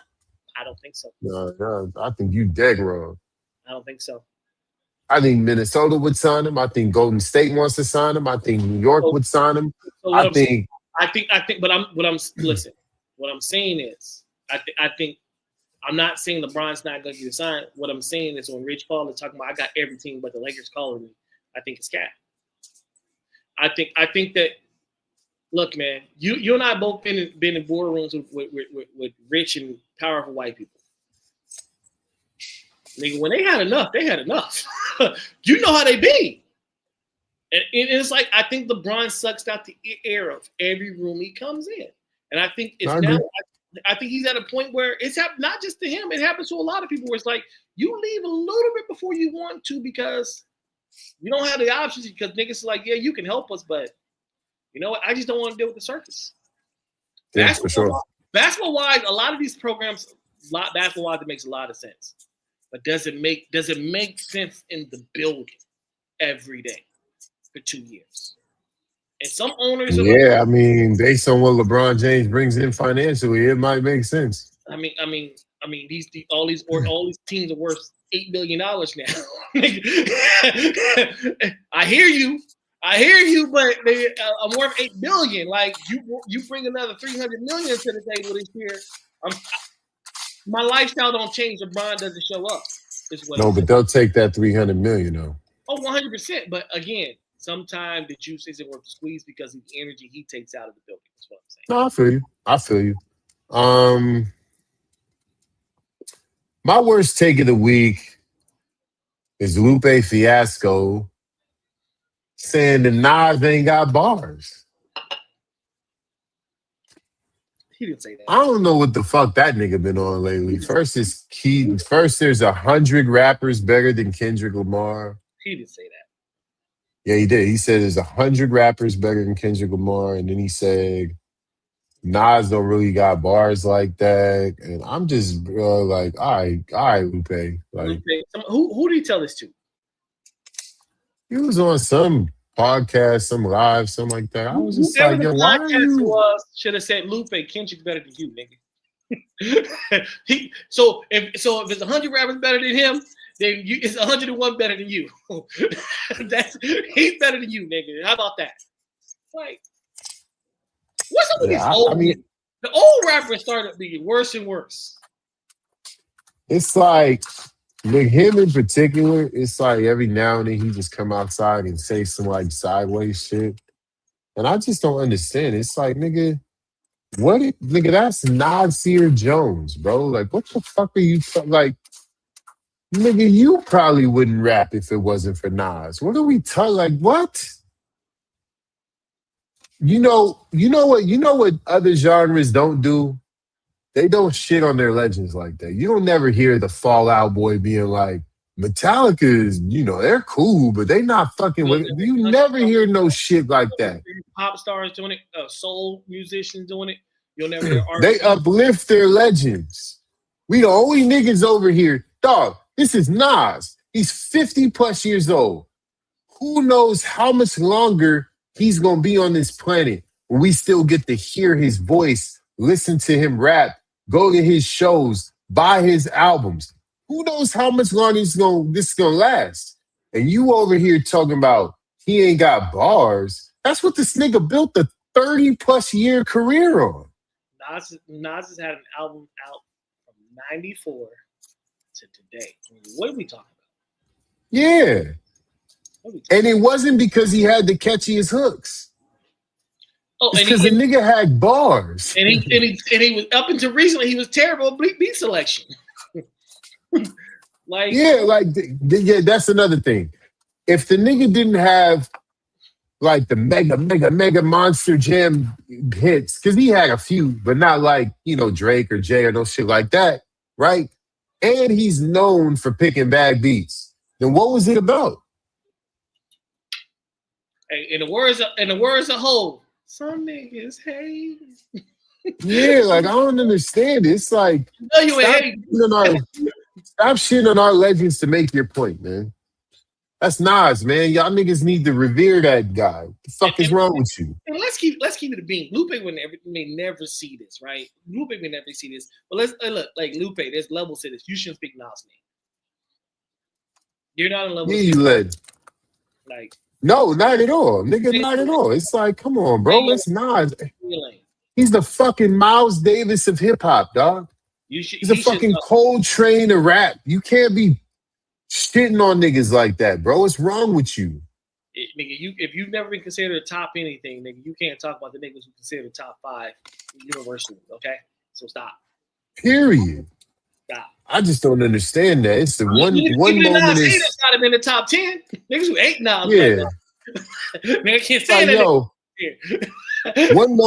one moment it's all about hip hop, and then the next moment you shitting on our legends. I don't understand that shit, man. We gotta chill on that. You gotta start giving love to the OGs and giving love to pioneers and the niggas that paved the way for this shit to be what it is today. You better give them their flowers while they're here. But that's just me. All right, unpopular opinion of the week. My unpopular opinion of the week is I have no problem with Donald Trump coming out and trying to call the FIFA president and trying to get the player unsuspended. I don't. Because in sports, and the guy got his ban lifted, his suspension lifted. Because in sports, at the end of the day, who gives a fuck? Like, if someone gets hurt on the other team isn't going, oh man, we should wait till he gets healthy. The other team is like, fuck that. Let's play. Look, man, if you ain't cheating, you ain't trying in sports. I have no problem with Donald Trump calling that man trying to exert any kind of pressure to make sure we still lost by 4-1. But hey, he tried. And I have no problem with either. Done. All right, man. My unpopular opinion is simple. If we start an all-white lineup, I can't support as a Laker fan.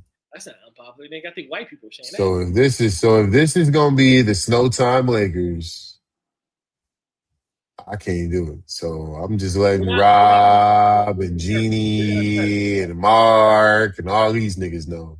We're gonna start. My fandom is, huh? We're gonna start 3 like Duke. I mean, you kind of have to. You got to start the big money, right? You paying fucking Luka 50, Austin 30, and Walker fucking 30, or Austin 40 and Walker 30. You got to start them. But who you put around them? Nah, bro.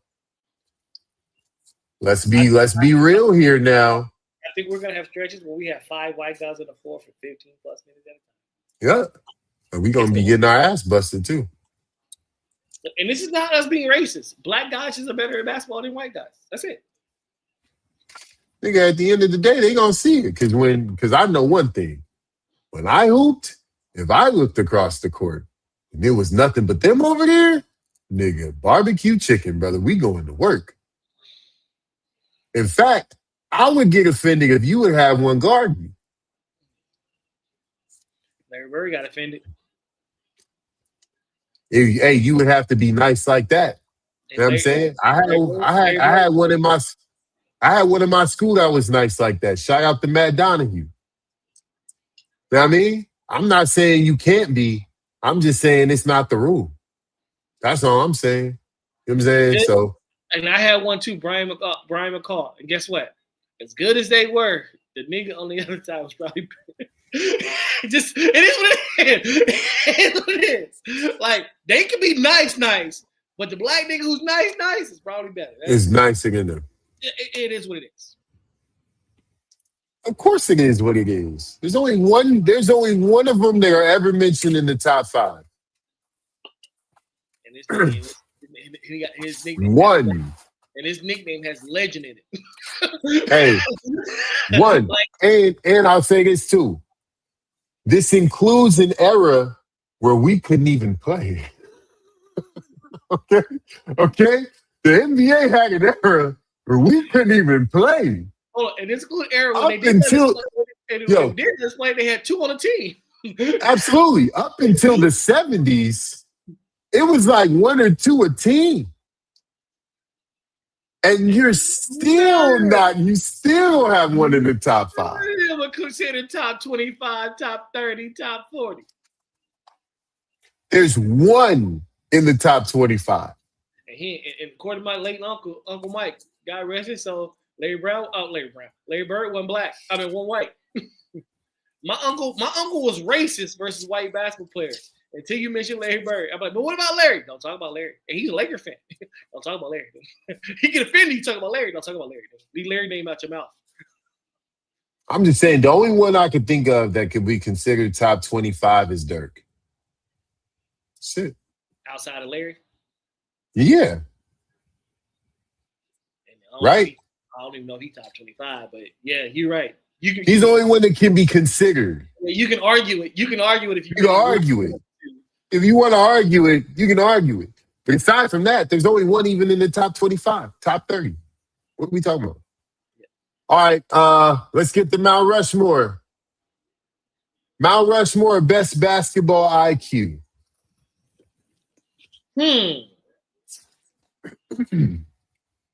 Magic the big face. Magic's the big face. I think it's not JJ Redick.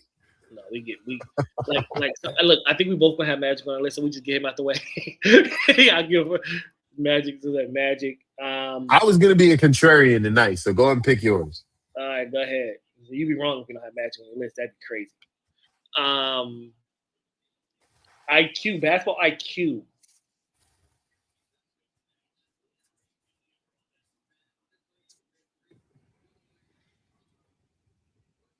And they got to be players.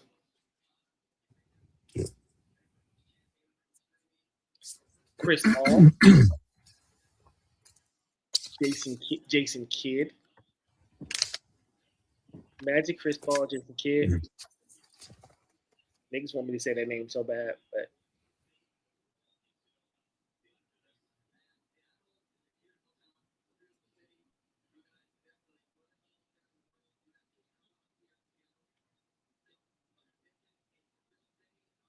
this is another big one. I know everybody. I know you thinking about, but I'm trying to see if I can find somebody better. John Stockton. I like that one. He's a really smart basketball player. Yeah. All right, I gotta go. Magic, Kobe, Duncan, and niggas ain't gonna like this, but I'm gonna say Draymond Green. He's intelligent. I won't put him on Mount Rushmore because I just did that as a curveball. I mean, he's not really Mount. It's just a curveball, yeah. like because I thought about Bron, Mike, those Yeah, guys. yeah, Like, you can easily put Brown on there for sure. like Mike, like niggas don't get credit for the ability Mike had. Like his ability to just read everything, like know everything that was going on the floor. Mm-hmm. His reaction time and ability was insane. Yeah, so yeah. All right. So Mount Rushmore biggest draft steals. Kobe Bryant, Michael Jordan.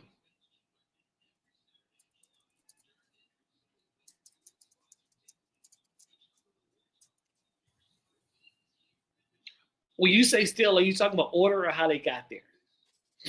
Or can it be both? I mean, it could be both. Magic Johnson. Oh, hell no, that don't count. No, that's bullshit. Why? No. They bought the They pick. bought the pick. That's He's a gonna be steal. number one no matter what. That's a steal. Magic Johnson would have been a Boston Celtic if it wasn't for us buying the pick. No, he'd be Chicago Bull. Oh no, yeah, he'd be shit. It's a steal. We were almost robbed of the greatest dynasty of all time. Nigga, if he goes to Chicago and then Mike shows up 4 years later, they not getting Mike because they gonna win too many games.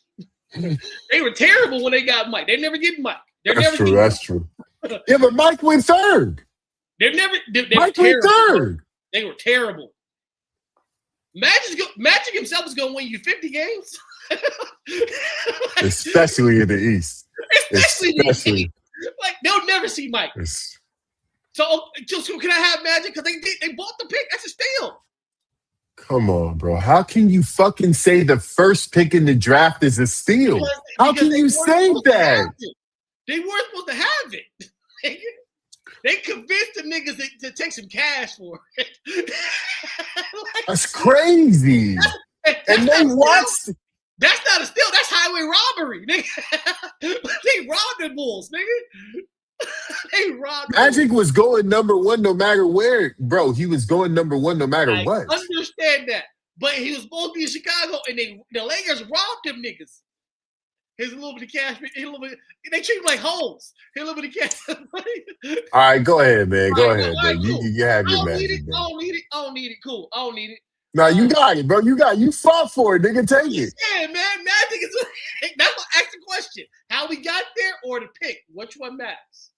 That's why I asked that question. Okay, cool.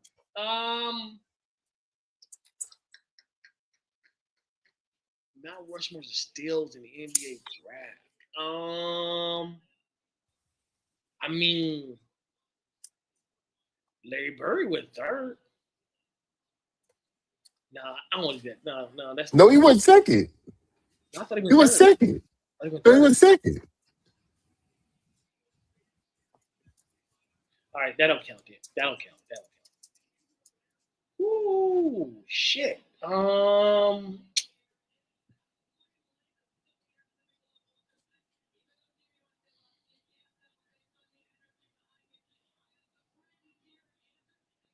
Nigga. Ooh, that last one is hard, nigga. Oh, I gotta still. You done. You done. I gotta go. I'm Manu Ginobili. Let me just throw a name out there. Manu Ginobili.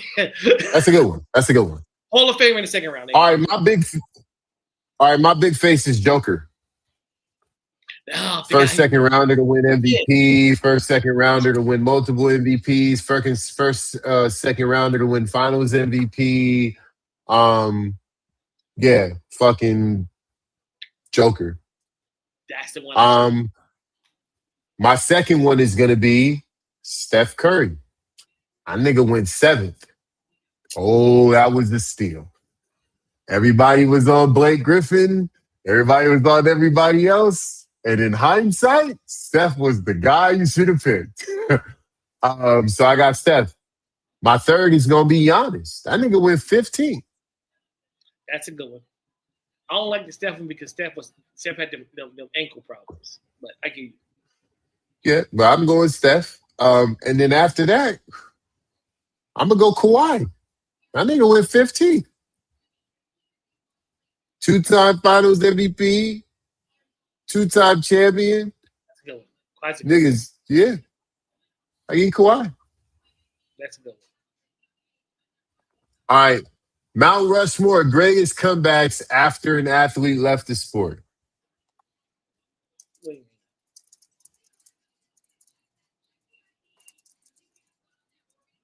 Explain that question.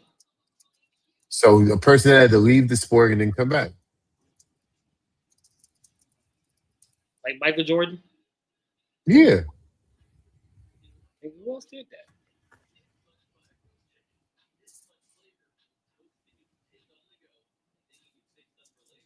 Bo Jackson?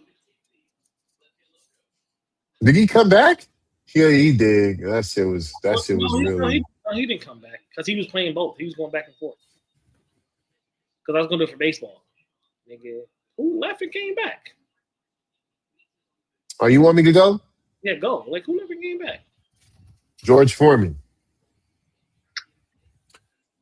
Hey, that nigga came back and won a fucking championship. He won a heavyweight title at 45. What are you talking about? He knocked out Michael Moore in front of the world. What are we talking about? I want to think about individual sports. I should have been doing that. I was like, yo. I know the next name on your list. The Muhammad Ali. nigga who did a stint, he held on. Muhammad Ali. You're right. Yeah, Muhammad Ali. Yo, the nigga sat down because he said war. Oh, no. Me no war. On this list, nigga. He said, I don't have beef with the Viet Cong. He said, why am I gonna go over there? So I got Muhammad Ali. After that, I'm gonna say Tom Brady. That nigga had a 40-day retirement, came back, and go to training camp. That's bullshit. This nigga take OTAs off. All right. I'll take Tom Brady off. I'll put Peyton Manning on. Peyton Manning took a whole year off. Yeah. Came back and won another MVP in the Super Bowl. That's So I'm gonna say Peyton Manning. And then I'm gonna just say this one because it's just always a feel-good story for me.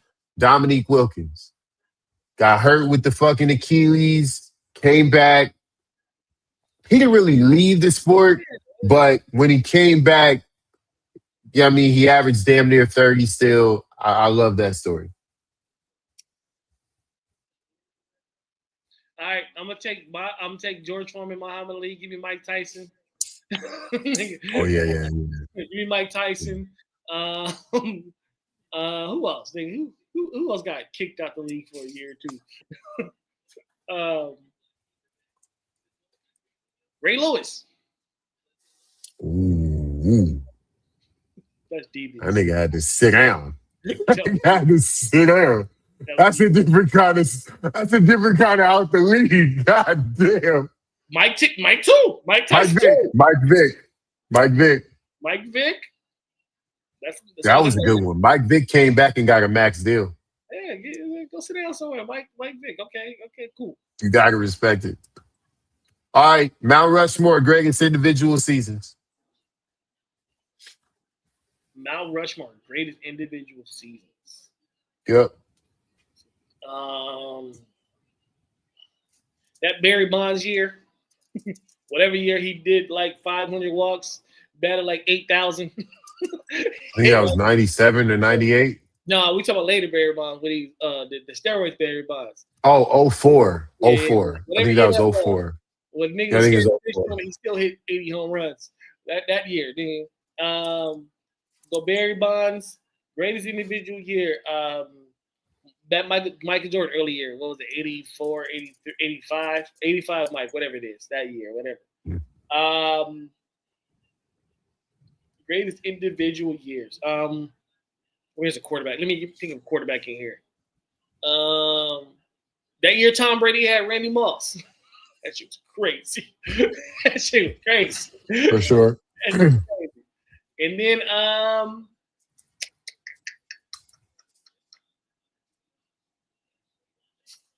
greatest individual seasons. Based off of stats. It's got to be based off stats. Well, no. 2000 Shaquille O'Neal. Fuck Great the thing. season, nigga. That's a great season.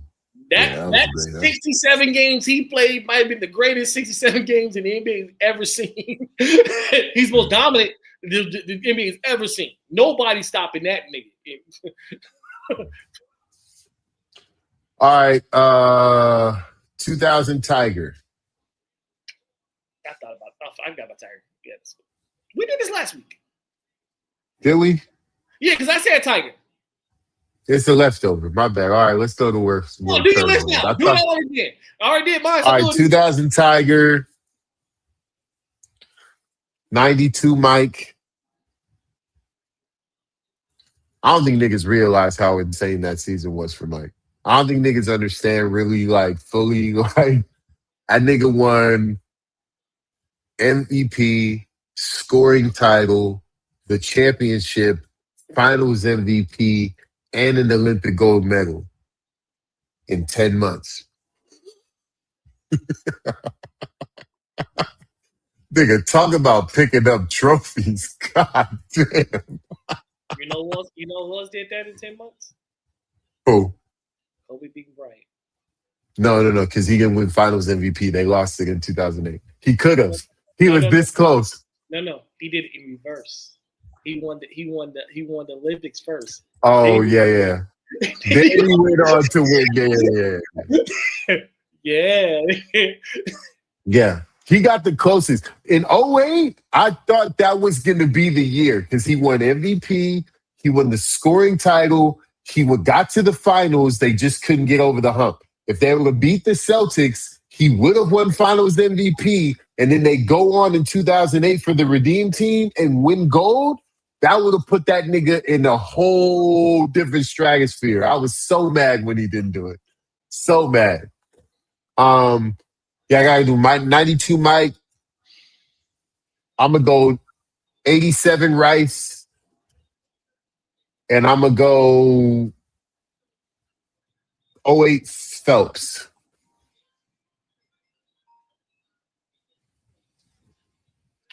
All right, worst take. Curveball questions. Which athlete's career is impossible to explain using statistics alone? Good question, huh?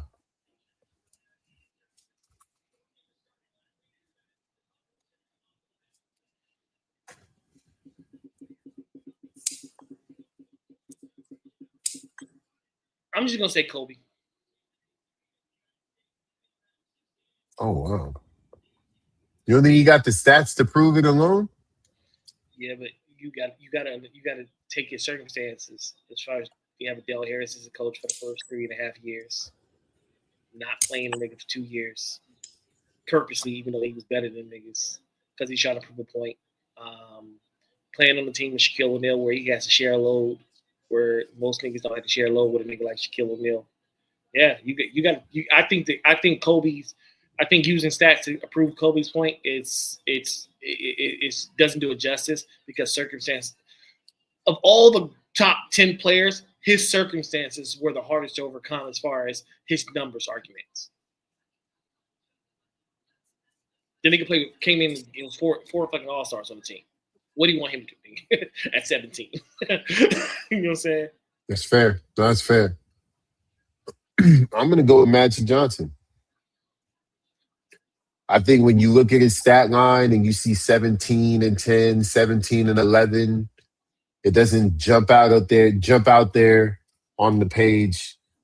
And I think a lot of young people are confused as to why we revere Magic is so great when they look at the numbers. I think he's either 17 and 11 or 19 and 11. It's not anything crazy that you would look at and be like, oh my God. But I think that they don't realize how much he did within such a short span of time. And I think people don't realize the gravity that was Magic Johnson on the court and how unique it was at the time. When that dude got to getting the ball off the rim and getting up court, the way that he would change defenses is the reason why he was so special. The things that he would see on the court and the way that he was able to get other people involved by seeing the court that way, it created an energy on the court that allowed people to genuinely have fun playing basketball while they were winning, and it got everyone genuinely involved.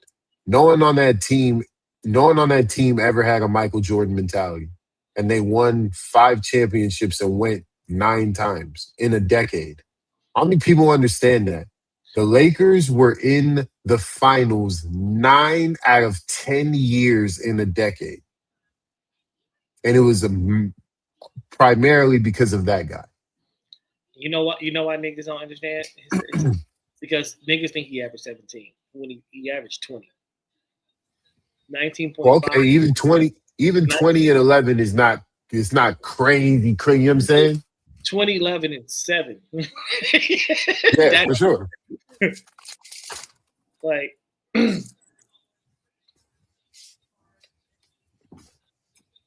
yeah, I don't think people realize that. I don't think people get how significant his presence was on the court. I like to, not in the same way, obviously, but in the way of when you talk about gravity and magnetism on the court, I liken Magic a lot to Steph, because I think Steph is another one of these guys that his stats don't alone paint the picture as to what sort of like planetary kind of gravity he has when he's out there on the court without the ball. It's just Magic's gravity was different with the ball. It was like when he had the ball, you had to pay attention to him and you had to pay attention to everybody else on that court. You had to play perfect defense to beat the Lakers. Any mistake would be exploited because Magic would make sure that it was exploited. So playing against a team like that doesn't make, mistakes like that. Also, another thing about those great Laker teams that people go look at the field goal percentage of the entire team. Go look. It's crazy. It's insane. No, and then go look at them niggas' stats when he left. Yes. And watch absolutely. And watch absolutely. Watch how crazy. Absolutely. It's crazy. Look how the team shot together. I love that pick because to me, because they played in the hardest era. He played in the hardest era in NBA history. Yeah, for sure. Magic's the greatest winner of all times. Yeah. I know we have Bill, but Bill had played on a team where their Hall of Famers in that era outnumbered everybody else's. And I love Bill for what he did. And I can't take away his 11 rings. Tom Brady, some of those rings are due to defense. Nigga, the argument is made for Magic is all his is his. Because even the first one, niggas cap was down. Yeah, for sure. Magic went and got that. Don't trip, nigga. I'm here. I'm here. Don't trip. Have no fear. Nigga. I'm that Magic nigga. Man is here. I'm not look, and that was literally that was the 70s way of saying, the 80s way of saying, I'm that nigga. Don't worry about it. I'm that nigga. Don't worry about it. I got you guys. I've been waiting for this. I've been waiting for this nigga. All right, which position in all of sports is the hardest to be the greatest at? I mean, outside of quarterback. That might be all of sports. That might be the hardest position in sports. Quarterback is probably the hardest position in sports. So if it's the hardest, I'm gonna say to me that quarterback position is hard. I think the hardest position in sports is being in the corner of an octagon.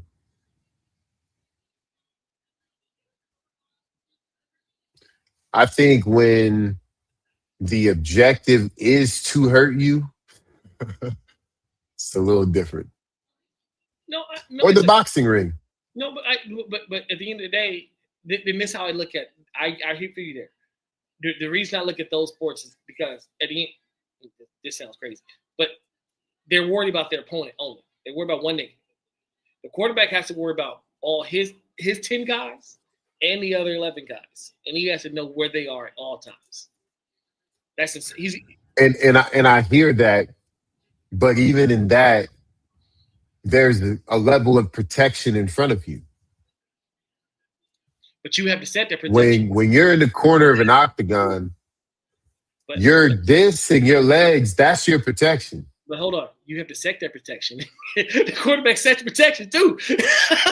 Hey. He's telling niggas, slide here because this nigga's coming to kill me. Get that nigga. He's changing plays, saying, yo, we not running this. Do this. Absolutely. Absolutely. But he still has protection.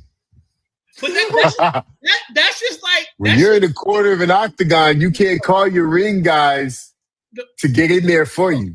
No, that's to me that's the equivalent of like you controlling the jab, right? Somebody jab, you controlling the jab. I'm gonna control your jab. I'm just gonna catch it every time with my hand. That's the same equivalent. Because what do you do to a great jabber? You control the jab, right? But I'm saying the corner of an octagon. I didn't say necessarily a boxing ring. I'm talking about the corner of an octagon. Way more than your hands. Way more. You can get choked out. You can get your leg snapped. You can get your arm snapped. You can get punched to death. You can get kicked to death. You can get your kidneys kicked to death. You can kick, like, brother, to me, and everyone is trained, like super trained, black belt, everything. As soon as you walk out there, everyone's Bruce Lee. And just like we talk about hoop, right? Even on the collegiate level, pretty much on the collegiate level, every nigga that's there was the man where they came from. It's the same with these fighters. See, and niggas hate when I say this. Niggas hate when I say this, but I'm gonna say it anyway. I hear the octagon, but I think if we're gonna have that argument, it's the boxing. Because all fights start on their feet. It's great to be able to choke a nigga out if you don't get caught. You gotta get to the ground and choke a nigga out. Them boxers, I just feel like if niggas get in the corner, like niggas don't say, but if they're in the alley, he's gonna be the gouge. I said, we gotta get to that boxer to gouge him. All fights. Yeah, but what about them kicks and those knees though? Look, all fights start on the feet, nigga. Hey, look, this jab is faster than your What foot. about them elbows, them John Jones elbows? What about those? I hear that, but what I'm saying is that look, that punch, them niggas throws a lot faster than them elbows and them kicks. Like I said, all fights start on the feet. If we start, look, if you tell me niggas in the octagon, the first time they get in the alley and the first time they drop to the ground, nigga boxer will get his ass whooped. If you go down there, hey, if the boxer's smart, he's gonna back up. Nigga, I ain't going down there. Get up, nigga. As soon as he get up, I mean, he might, but I'm telling you, I'm giving you that octagon. That to me, that is the hardest position in all of sports. And I think that's second by like probably being on one. The nigga in the octagon, and the nigga in the history of the octagon gonna take Mike Tyson punch to the face. They ain't gonna have it. They all doing this. It ain't no. I'm not talking. That's it. I'm talking about 80 Mike. All up doing this. That's if Mike can take a leg kick. Look, Mike punched. I guarantee a John Jones leg kick. Is gonna slow Mike the fuck up. I guarantee that. Or if they both take over at the same time, who you think gonna land first? Mike. They might land at the same time. Look, hey, they might land at the same time, right? But guess what? Mike gonna be like this and crying like a bitch, but John Jones gonna be like. I tell you what. If somebody like John Jones or John St. Pierre duck that fucking over right hand that Mike got, and they go to the ground, Mike is getting choked the fuck out. I don't give a fuck how strong that nigga think he is. You're right, but here's the difference. The difference between them and boxers, niggas train their whole life trying to duck that overhand right and still couldn't duck it. That's what I'm saying. Niggas didn't duck it. Niggas did that their whole life, figuring out how to slip and all that shit. And then they get in the ring and get whoop.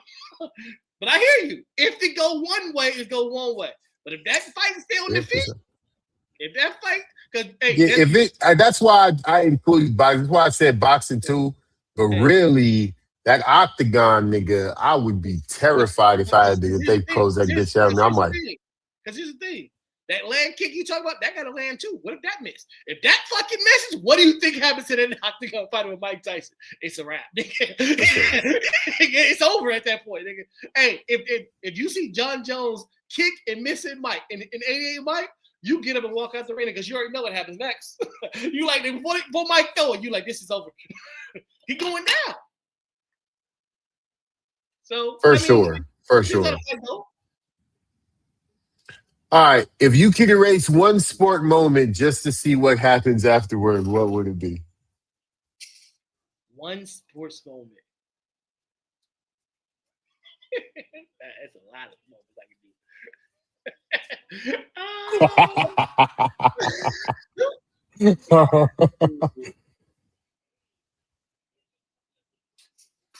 Ray Allen missed the corner three.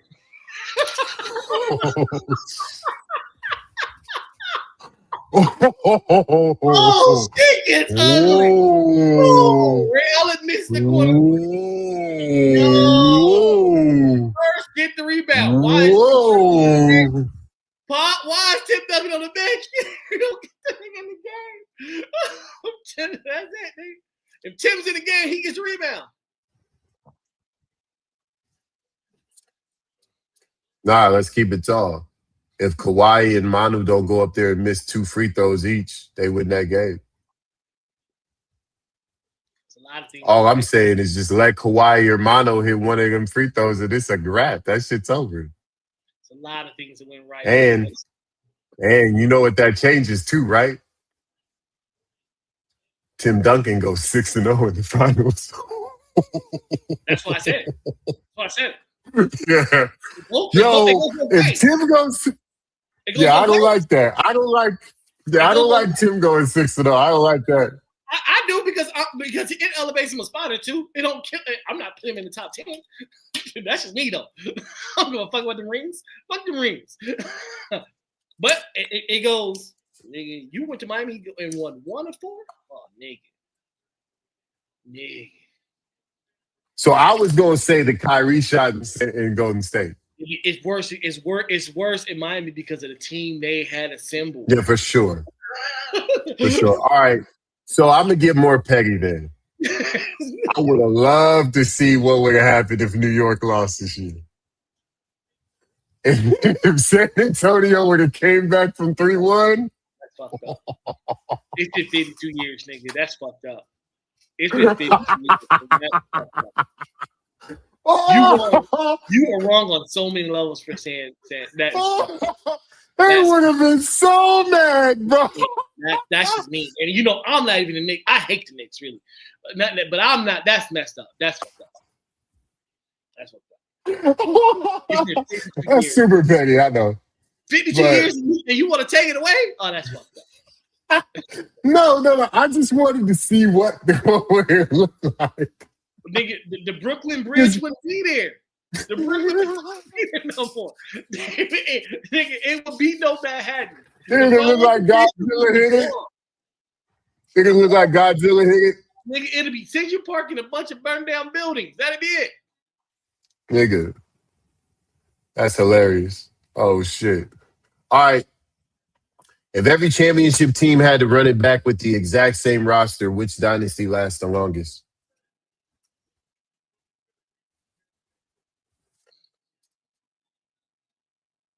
The 2000 Lakers, nigga. Do they? Hell yeah. I can argue that. I don't think they last the longest because Shaq doesn't stay in shape. I was going to say, do they get older? That's the question. Of course. That's what I'm saying. They get older. So it's like, so what dynasty? They win one more, probably. They win 1 or 2. Yeah. Well, shit, that changes things. Niggas stay together.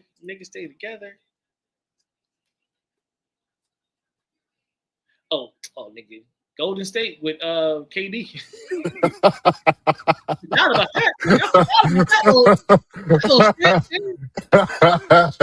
Them niggas like 7. Because they were still young. And they were still young. And they look. They was all in prime. Oh, yeah. They went like, we still looking at them niggas, man.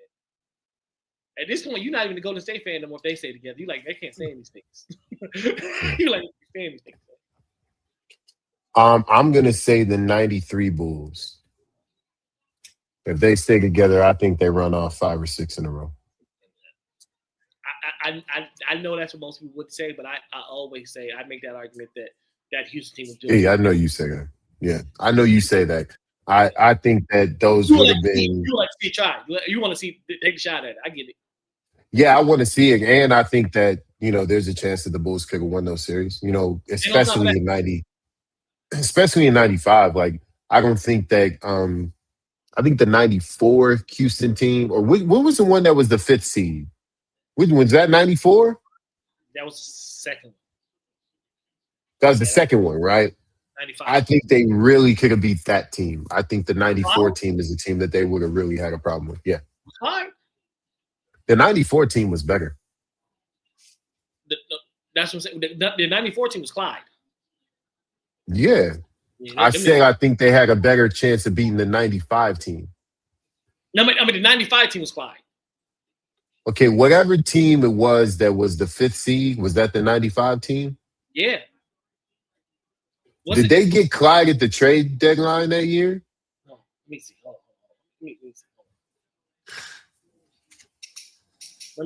Because I don't want to be wrong. Or was it the '94 year? It might have been the '94 year. They were like the 5th and 6th seed.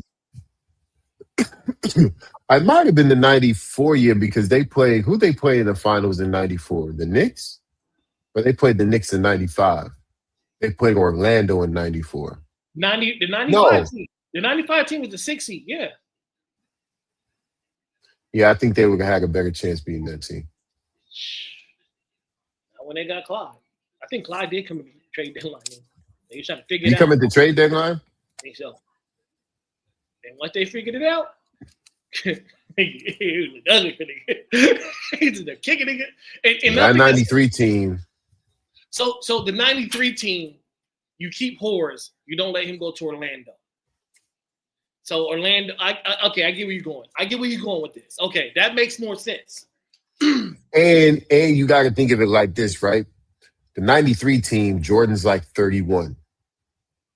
So there's a lot longer of a chance for them to be able to sustain that greatness because Jordan's young, Pippen's young, Horace is young. They all have a long run ahead of them. You got to remember, Horace still had great years in LA later.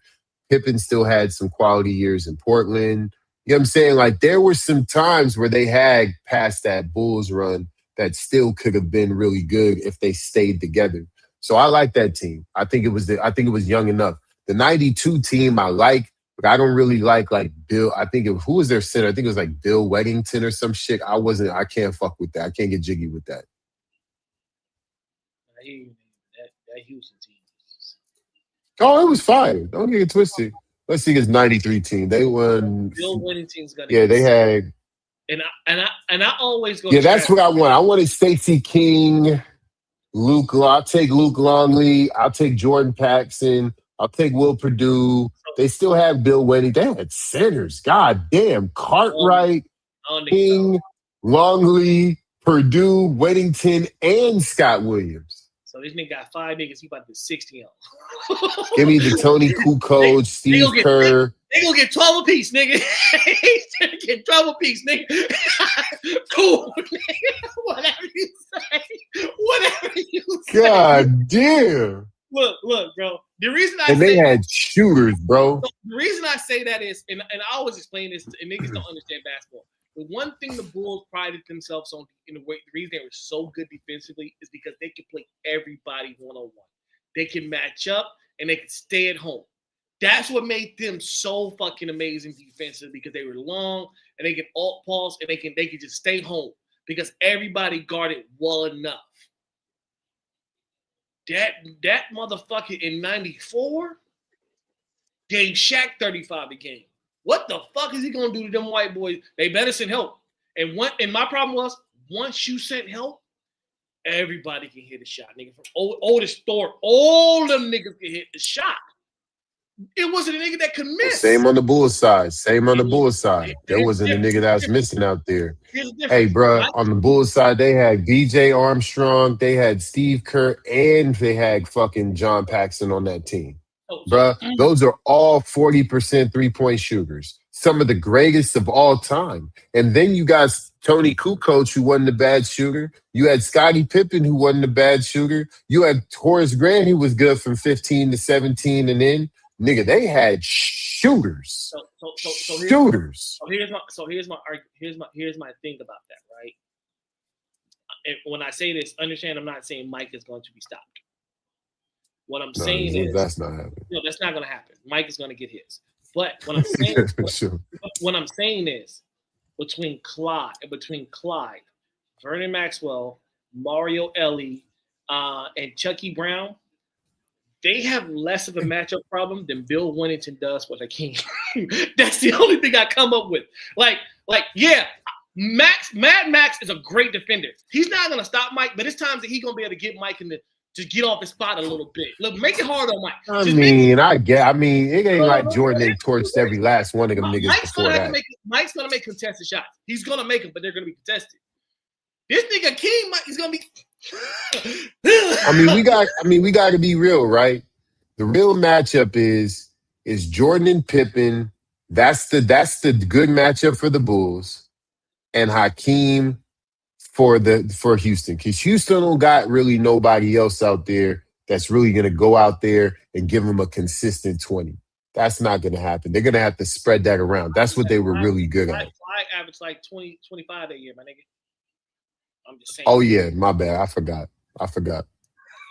Hell, that's the problem right there. So you put. Well, I tell you what, both of those teams were really good at spreading it around. Pause. When it came to 100%. Shots, because when it come to the Bulls, if they put that shooter lineup out there, nigga, if you help off Mike, you're getting, you know what I mean? You getting drenched immediately. Nigga, BJ, Steve Kerr, and John Paxson out there, bro, they not missing shit. Good luck. So I'm looking at the roster of all the niggas who played, and this is the 95 roster. You got 1, 2, 3, because they went like 10 deep. 1, 2, 3, 4, 5, 6, 7, 8, 9. Yeah, they played a lot. And then Chucky Brown was like the 11th man. Everybody, Chucky? Nigga, Chuck. Nigga, everybody averaged 7. Nigga, they don't miss. That's how crazy. To me, one thing I always said about the Bulls was, and it almost happened in '93. Before Charles Barkley got hurt in that series, they forced him to scramble. They had to double Charles. Once they start doubling Charles, you had to scramble them white boys, start hitting them shots, and it was like, and that's what made that series interesting. Until Chuck got hurt. Once Chuck got hurt, they can guard him with Scotty and say, "All right, nigga, we stay home again. we back home." And then because they were putting Chuck in the post, and they were letting him operate out of the post. And he was either Scotty, they had to send another one. And if they did, then Tom Chambers and fucking KJ and all them niggas was knockdown shooters. And they was getting off. Limited to one leg. Scotty, go guard him. Go guard him. Yep. And then Mike, go guard KJ. We good now. and that was it. We good. But we got to be real though. Mike went nuclear in that series too. He averaged like 41 or something. You saw the weakness when they started, because Phil Jackson, and I read Phil Jackson's book. He's always said the strength we had was we didn't have to double nobody. When you get in a double situation, it's the same reason nigga Shaq was so effective. When you got to double a nigga, it makes that island with Kobe is really lonely when you got to double Shaq. Yeah, but I also think that when you consider the way that the Bulls used to rotate on defense off of doubles, because of how long they were, because of how quick they were. I mean, they kind of showcased that in '94 in '95 against the Magic when they played them in the Eastern Conference Finals. The way that they were able to frustrate and contain Shaq, that was different. That was otherworldly, and it wasn't just Dennis Rodman. It was also the way that they schemed against him, the way that they sent doubles, the way that they had guys in the gaps that were anticipating these cross-court passes. They really frustrated the shit out of the Magic when they swept them in '95. Yeah, but none of them niggas had the shooters. As a collective. Who can have the shooters? They did. What do you mean? As a collective? They had Dennis Scott and Nick Anderson. They were two of the best shooters in the league at that time. You're right. But these niggas had... And they had another dude on the wing. Who was the 90... Look. All right, I hear you. Listen to the shooters, though. Kenny Smith, Mario Elie, Sam Cassell, Robert Horry, Vernon Maxwell, Otis Thorpe, Clyde Drexler. All them niggas shot over 35%. Some of the niggas shot into 40%. Like, Yeah, nigga, yeah, I give you that. electric. But if you look at That's this team, electric. if you but What if I'm you saying, look at this team, but look, no, listen though. You had Nick Anderson, he could shoot it. You had Daryl Armstrong, he could shoot it. You had Brian Shaw, he could shoot it. You had Dennis Scott, he could shoot it. You had fucking shooters on this team, bro. Try. I'm not talking about the percentage. I'm talking about like what I'm saying is Daryl Daryl Armstrong, streaky shooter. What's the other name you mentioned? Streaky shooter. Only Dog, Nick you talking even if I don't mention Daryl Armstrong, Nick Anderson, Dennis Scott, and Brian Shaw were Brian was all streaky. high Brian was percentage streaky his whole 3-point career. shooters. Brian was streaky his whole career. He was streaky his whole career. That's why he didn't shoot a lot. he shot when he got hot. He would shoot other than that. But what I'm saying, that nigga knocked down some great. What do you? That nigga knocked down some big shot. great shots for the Lakers. Salute to that nigga. And he was streaky then too, though. Yeah, you're not lying. That nigga was streaky. He was streaky. He was streaky. But what I'm saying is, this Houston team, them niggas had burners. Them niggas, they had burners, all of them. That's why I was like, yo, it's hard. What was gonna be? I guarantee this. It was gonna be a shootout because they was gonna have to double Mike. I guarantee that. You wasn't gonna send no single coverage at Mike. No, Mike was gonna average 50, nigga. No, you filter him to the king. That's the thing. You filter Mike to a king. That's it. You filter. Good luck Mike with that, nigga. But what Mike gonna do is Mike gonna do it twice, and he gonna be like, fuck that. He gonna get to that 10-foot spot, and just pull up. He gonna like, fuck that. I ain't going there with that nigga. You know, Mike gonna go punch it on Akeem, and he's gonna keep going back and keep going back and keep going. What are you talking about? Mike loved that shit. Even if Akeem grabbed this shit out the air the first time, Mike is going right back to trying yam on that nigga. You know how he go. That nigga, he took years for him to get Mutombo. He got him though. Yeah, he got him once, nigga. Understand? He got him once. King will average 5 blocks. He gonna be out there looking like Wimby. Hey, absolutely. He out there looking like Wimby, nigga. See, that's the difference between like that era, and when I say that era, I'm gonna say Mike, Scotty, Grant Hill, Penny. That era of wing player, they were looking to put big niggas on a poster. This was the goal. Tracy McGrady, Steve Francis, Baron Davis. I can keep going. This was the goal. I wanted to put niggas on a poster. Nowadays, could you imagine if Wemby played in the late 90s, the early 2000s? He would be dunk bait. Everybody in the league would be like, we got to get him. It's not like that no more. Everyone's scared. They dribble under the basket. They don't even look. I'm not arguing that. What I'm saying is, you're not gonna make your series is trying to challenge the king. No one is. No, but Mike is not gonna get into them games. But within the game, Mike is always once, and then when he get blocked twice, Mike go, he gonna get to that 10-foot spot. Nigga, fuck that. Let me get 2 of these, nigga. Get 2 of these, and he's gonna hit him, and he's gonna hit him. No one's saying that, but they're gonna have to send 2 to Mike. I guarantee that. I think that they're good enough defensively. That team is good enough defensively to say, let Mike get his, and we'll shut everything else down. Good luck, nigga, because you're not shutting Scotty down. You're not shutting these niggas down, bro. Scotty was a 20-point scorer. That's it. That's all he was gonna get. What do you mean that's it? You act like that's light. That's not light. That's not light.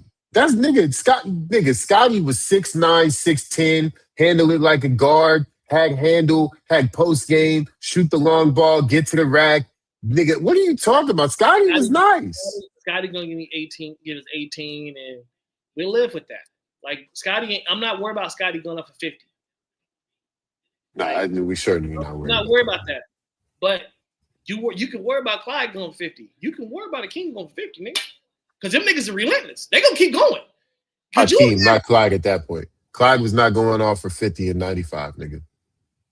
Hakeem, yes. That's for sure. What was Clyde? Clyde, nah. Let me see Clyde's career highs. What was his game high in 94, 95? That's a good question. I'll look at his game log. Let me look at his game log real quick. Good thing I got him up. You got him up already. What was Clyde? Shit, you can give me his game high. I'm going to tell you right now. Give me a second. I'll tell you right now exactly what that is. It ain't hard to find.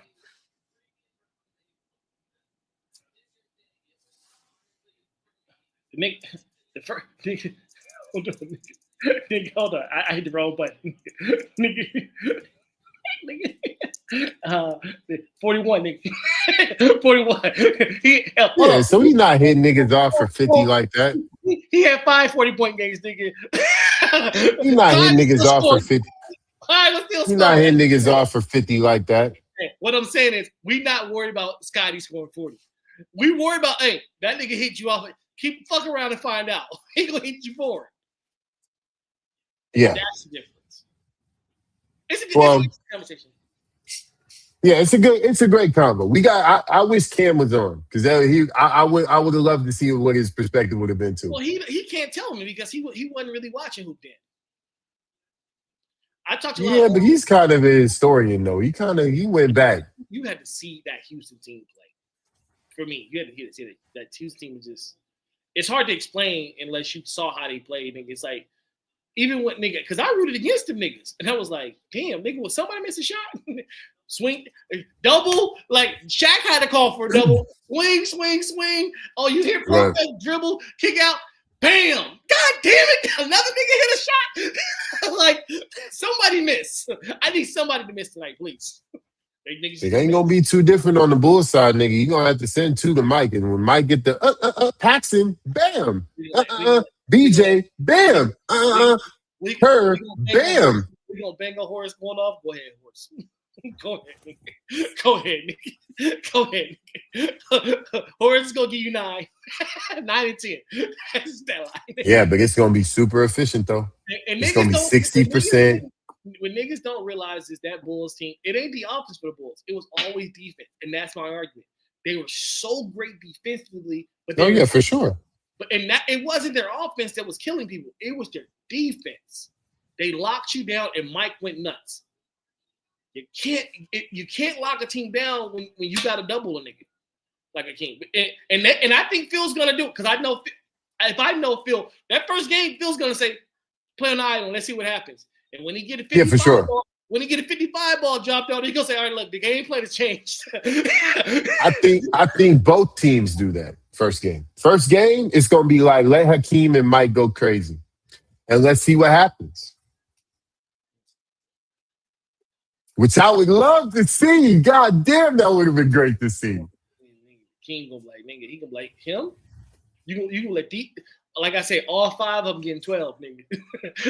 Each one. Nigga, everybody on the fucking Rockets is getting 40 to 50 from Mike, easy, and we know that can happen. That's not even a question. We know that can happen.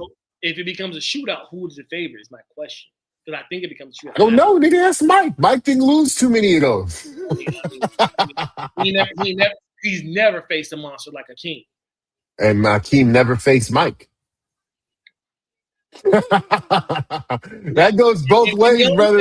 And the only time Mike did face a monster like Hakeem, he faced Shaq. And they, what do you mean? And then what? That was on a comeback year. Stop that dumb shit, nigga. I was on a comeback year. What happened with Mike? What happened the next season when Mike came back off a full training season and full off season? What happened? It beat the dog. No. It beat them niggas 4-0. They fucking swept them. Nick Anderson. That was after they swept them. And then Nick couldn't hit it. Then Nick couldn't hit the. They got shit to end because the nigga was scared because he knew what time it was. They was winning the game 1. Nick fucked that up, and then he went in the shell the rest of the series. You can't win without. Yo, the nigga was scared, B. Was. Look, you asked me what happened. I said Nick Anderson. Well, hey, at the end of the day, I ain't got shit to do with nothing. They swept them niggas. Where was Shaq at? At the end of the day, Nick Anderson. Look, when you only got 2 shooters and one nigga can't hit the ocean from Santa Monica Pier, nigga, cool. Stay home on D Scott. Let that nigga miss because that nigga was up the airballer. You remember that shit? That nigga was at the airballing 15-footers. Shook. They should have checked the bookies. Nigga, shook. No. That wasn't no bookie. That nigga was scared. I wish I could blame it on the bookie. That nigga was scared. Hey, at the end of the day, that next season, he was scared for a reason because Mike was on back. He was Mike. It wasn't Mike with the 4-5. It was Mike with the 2-3 with them Jordan 11s on killing shit. That's what he was. The nigga was. You know that. The nigga was up. He missed him 3 free throws, and the nigga went into a shell after that. You know what it is. Shell. He balled. You know what it is. He balled the first game and then missed those free throws, and the nigga just turned into like. Remember Markel Phelps, from Washington? That's what it looked like. Nigga, like, he had to hit you and everything. I was like, what the fuck is wrong with this nigga? Nigga turned into Ben Simmons. Terrified.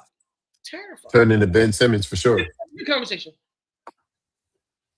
For sure, man. Well, shit, that's been worst take, brother. All right, for sure, man. Good show, brother.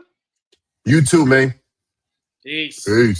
This fucking game is about winning and losing. Me, I don't fucking lose.